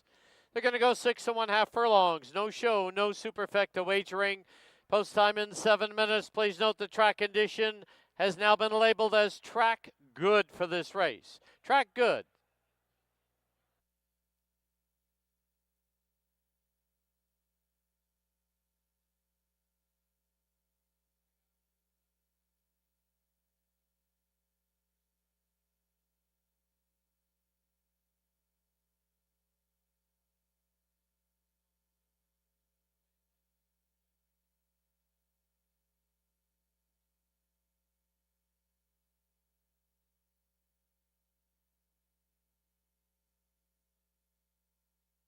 On parade, the 1, Go Land Go, owned by Joe Russo and Gloria Russo with Leary Cicheran. 2, I'm Seeing Red, owned by the Willow Creek Farms, Antonio Reyes up. 4, On My Good Side, owned by the Forster Stable, Silvino Morales aboard. And the 5, When in Mexico, owned by the Willow Creek Farms, Scott Williams rides. 6 minutes to post time. Let's go down to the paddock and Bailey Williams for our 50-50 draw.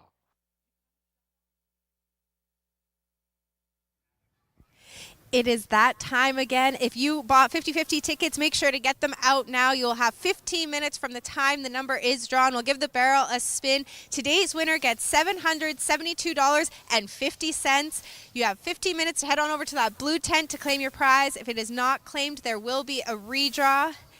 All right, thank you very much. And the winning ticket is 897776. Again, that is 897776. If that's your winning ticket, head on over to that blue tent to claim your $772.50 prize.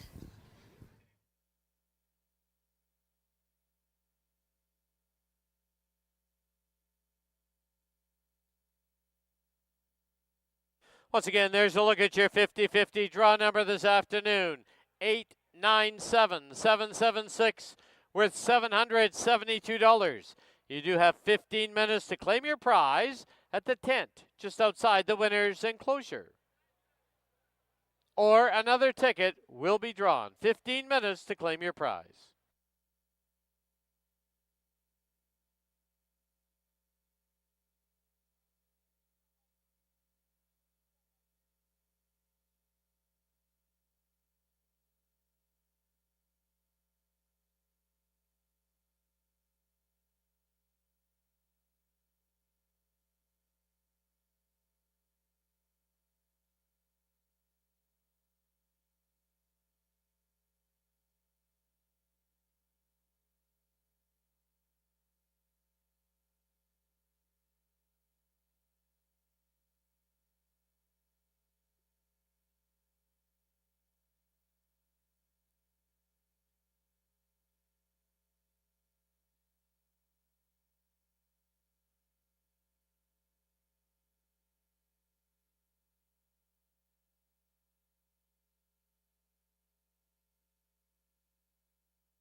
Key West Ford reminds you there are just 2 minutes left to place your wagers at Hastings.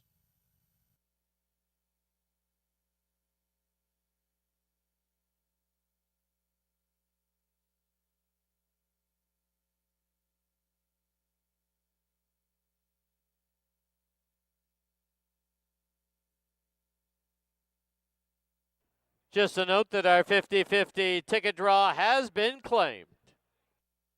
On behalf of the Greater Vancouver Food Bank, we thank everyone for participating in the 50-50 draw.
The horses have reached the starting gate.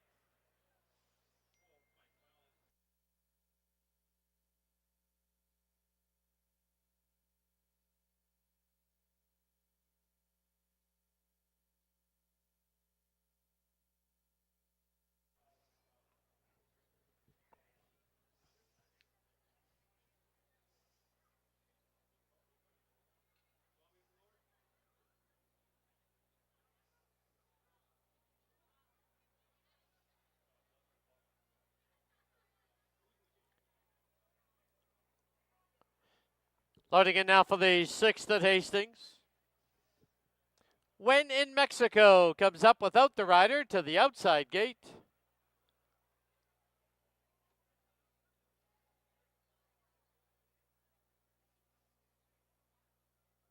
Next one up will be Go Lent Go to the inside.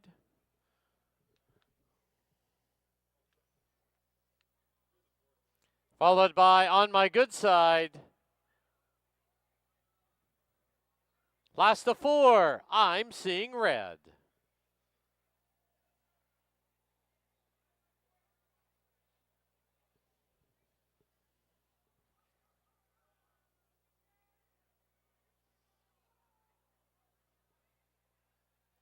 First time starter, I'm seeing red.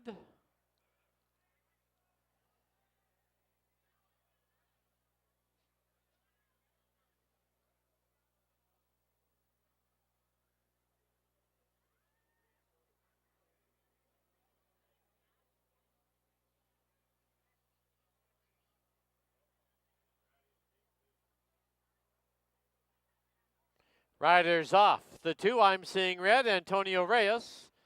He'll reunite inside the gate.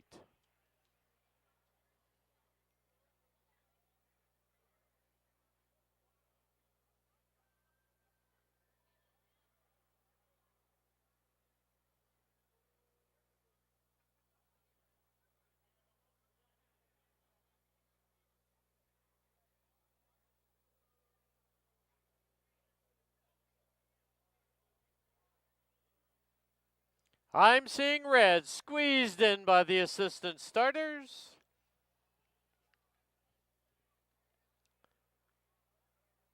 Antonio Reyes jumps back aboard, 4 in.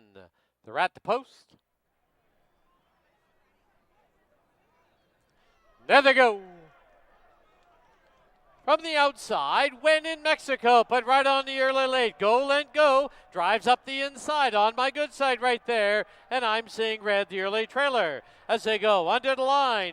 When in Mexico, leads it now by 2. Go, Lent, go is chasing in second on my good side third.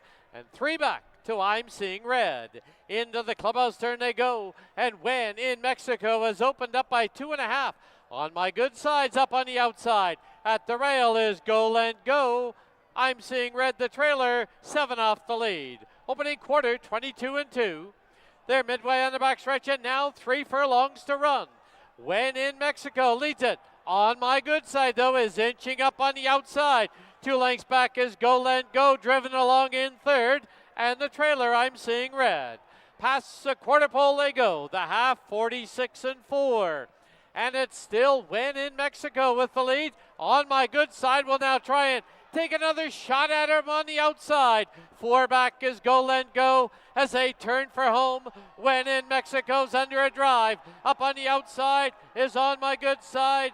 But When in Mexico rebreaks, opens up by 5. When in Mexico wins it in the clear. On my good side second. Go Lent Go third. I'm seeing red fourth.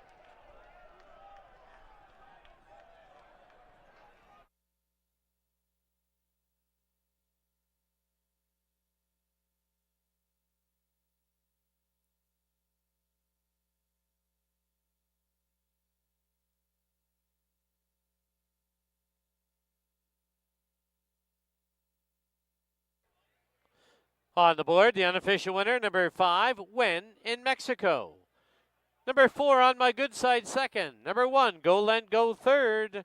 And number 2, I'm seeing red fourth. 5, 4, 1, 2 on the board.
Into the winner's enclosure, the winner of race 6, number 5, Win in Mexico. He's owned by the Willow Creek Farms, trained by Steve Henson. The winning rider is Scott Williams. 3 training wins today for Steve Henson.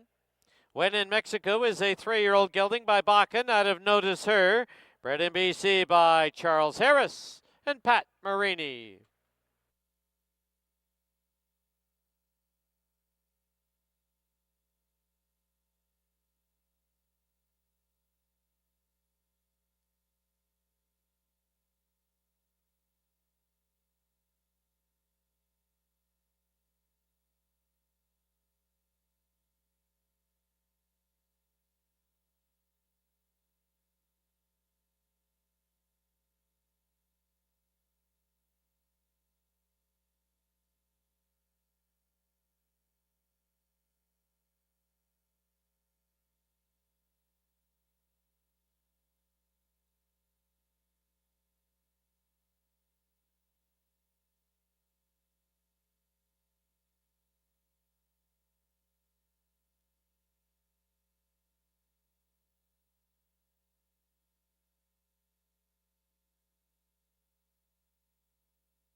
The result is official.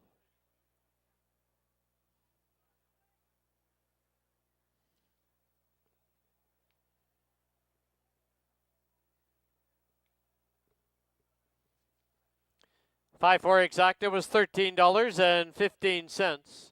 5-4 one try was $28.50.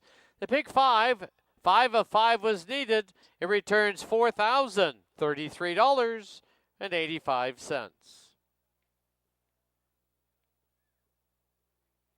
Final running time for the 6 1/2 furlongs, 1:18 and 52/100.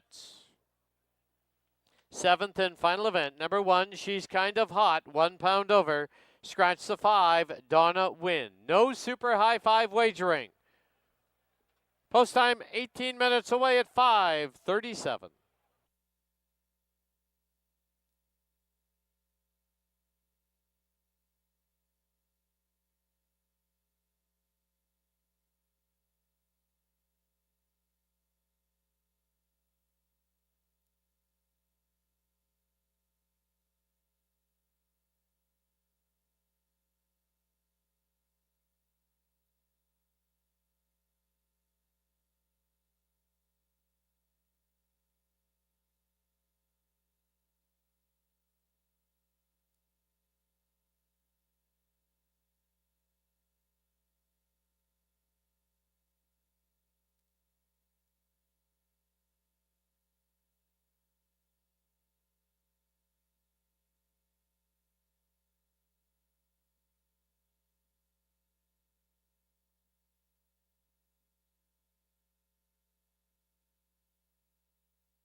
Okay, we're back here in the paddock for 7th and final live race. Scratch the 5, Donna Wynn. Reduced to a field of 5. $16,000 maidens. They're going to go 6.5 furlongs. So we look at the one that she's kind of hot. Trainer Steve Henson, who is kind of hot. Looking for his 4th win of the day. Willow Creek looking for their 3rd. Good runner-up effort to Beckett's Best, who ran big earlier today. It was race number 5. Just missed another Steve Henson runner. But she's kind of hot. Should be close to the pace, I would think, in here. Antonio Reyes rides. That race was last year, making her first start of the season. Worked has been okay. Little gaps in her works. Big gap. 22 days to the work on May 5th, and then no works for 20 days. Obviously some hiccups along the way. But she shows up in the entry booth and also on the grass in the paddock. There we go.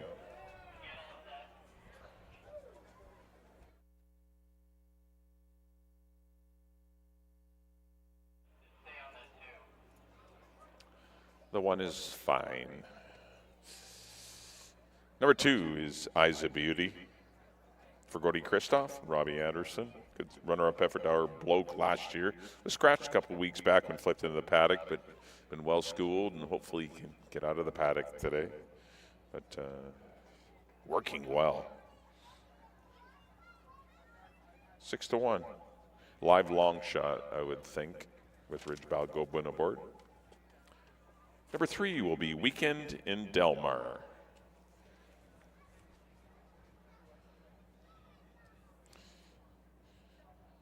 Been working well since coming up from San Luis Rey Downs via Santa Anita, and then worked at 59-1 out of the gate here to Hastings.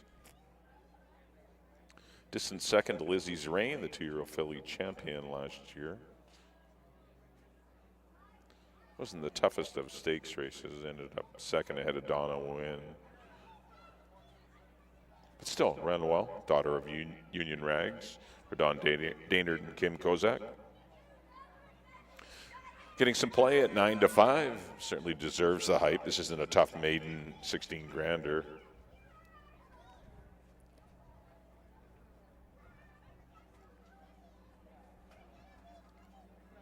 Karen Kellowan gets the call. KK for KK. Karen Kellowan for Kim Kozak. Perhaps that's an omen.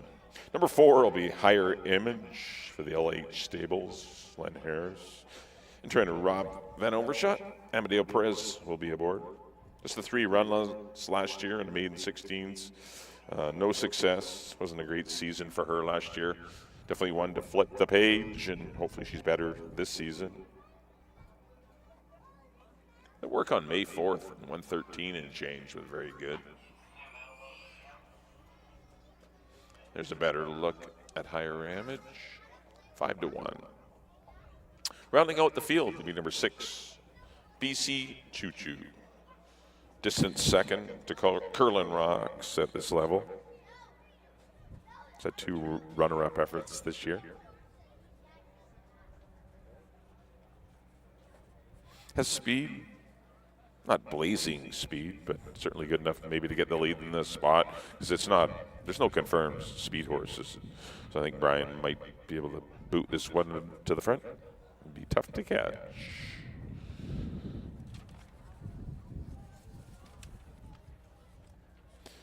I went 3-1-2. I just too many uncertainties for me to get super confident about anyone in this race. But I went 3-1-2. Good luck here in race number 7. Thanks for coming out today. Don't forget, live racing resumes here at Hastings next Friday night, 7 o'clock. Next Friday, Saturday at 2:30. So 2 more racing days next weekend. Let's send it up to Dan for the post parade of the 7th and final.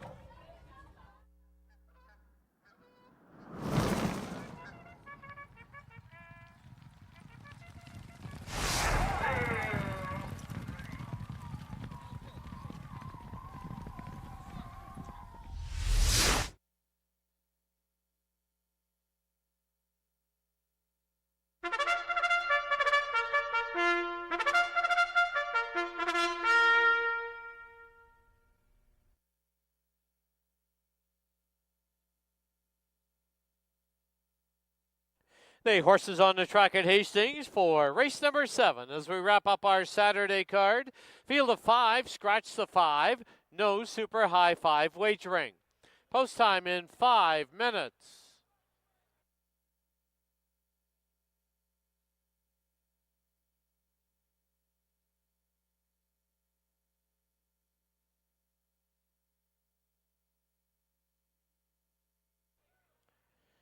On parade number 1, She's Kind of Hot, owned by the Willow Creek Farms. The rider's Antonio Reyes.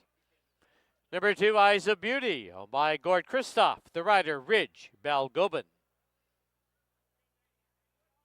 Number 3, Weekend in Delmar, owned by Don Daynard and Kimberly Kozak. Kieran Kellowan rides. Number 4, Higher Image, owned by the LH Stables. Amadeo Perez in the saddle. And number 6, BC Choo Choo, owned by Don Daynard and Sue Daynard. The rider, Brian Boudram Singh. 4 minutes to post time. Don't forget, following our last live race, join us for hot seat draws in the casino. $200 in free plays on Saturdays, and qualifying for the hot seat draws, you need to be playing on any slot machine at the time of the draw. For the final time, let's go down to the paddock area and Bailey Williams.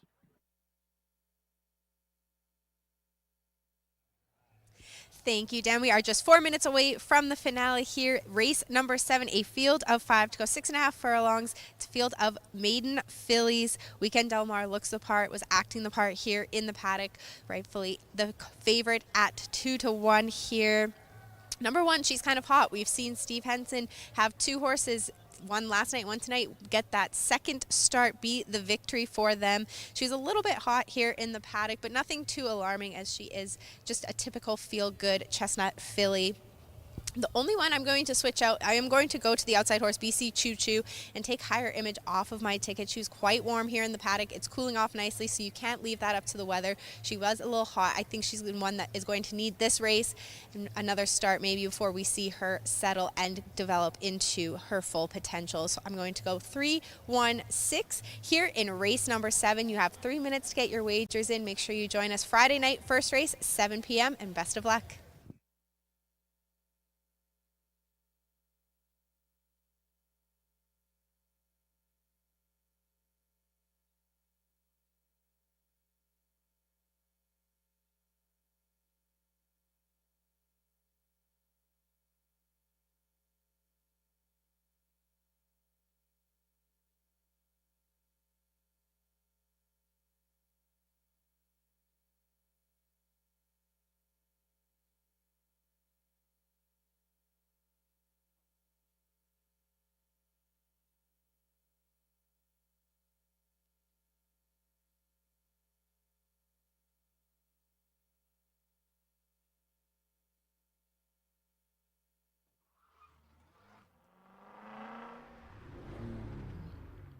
Key West Ford reminds you there are just 2 minutes left to place your wagers at Hastings.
The horses have reached the starting gate.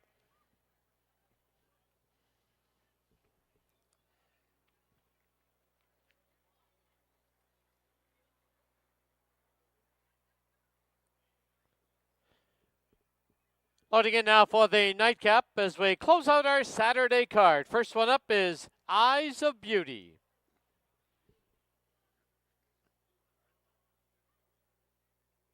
Higher Image has been loaded.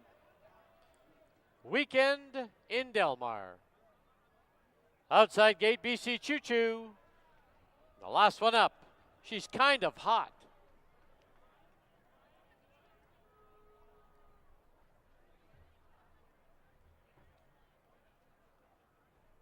Five in. They're at the post. There they go. Closely bunched, Weekend in Delmar from the outside, BC Choo Choo. In between them is Higher Image as they race by us now for the first time. BC Choo Choo on the outside by a half. Holding the rail is Weekend in Delmar. Higher Image gets away in third. She's kind of hot as fourth. Early trailer, Eyes of Beauty. Into the clubhouse turn they go, and Weekend in Delmar and BC Choo Choo heads apart. Length and a half back, Higher Image is third. Opening quarter, 22 and 4. As they head down the backstretch, Weekend in Delmar from the rail. On the outside, BC Choo Choo. Higher Image sits in third. She's kind of hot as fourth. Eyes of Beauty, the trailer, 6 off the lead. As they run past the 5/16 mark, the half, 46 and 3. Now a quarter mile from home. And on the inside, Weekend in Delmar, BC Choo Choo. Higher Image is now tipping out 3 high. She's kind of hot in Eyes of Beauty as they turn for home. On in between runners, BC Choo Choo at the rail. Weekend in Delmar. Higher Image is closing on the outside. And Higher Image has grabbed the lead. Higher Image will win it. Weekend in Delmar second. It'll be BC Choo Choo third. She's kind of hot fourth.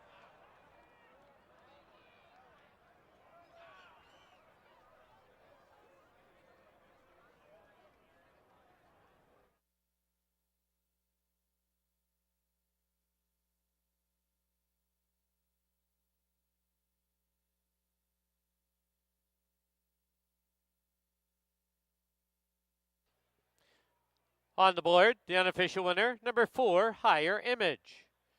Number 3, Weekend in Delmar, second. 6, BC Choo Choo, third. 1, She's Kind of Hot, was fourth.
In the winner's enclosure, the winner of race 7, number 4, Higher Image. Owned by the LH Stables, trained by Rob Van Overshot, assisted by Lisa McPherson, winning rider Amadeo Perez. Higher Image is a 4-year-old filly by Painter out of High Cholesterol. Bred in BC by Dr. Brian Anderson and Carol Anderson.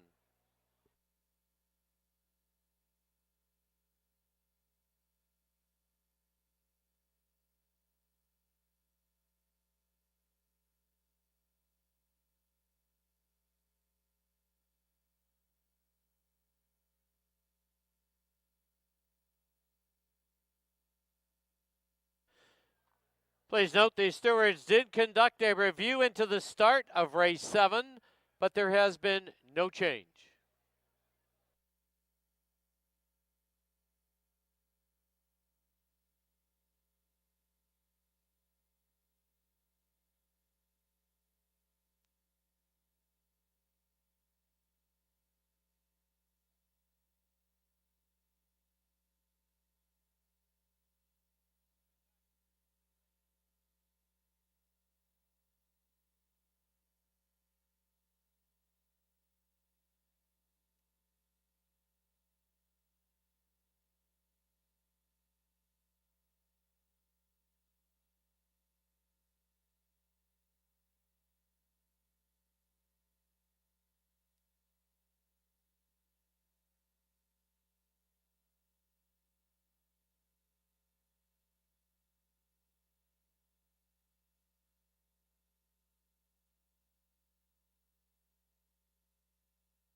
The result is official.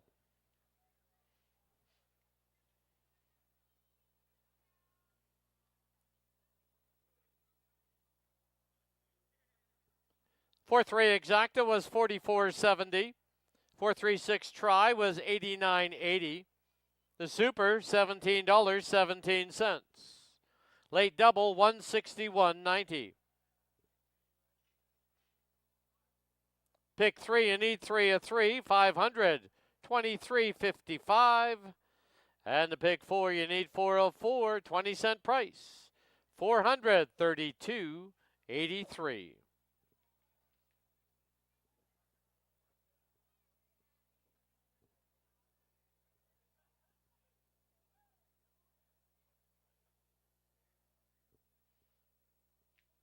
Was a claim in that 7th race. Number 3, Weekend in Del Mar, claimed by Rick Hunter, trainer Edgar Mendoza.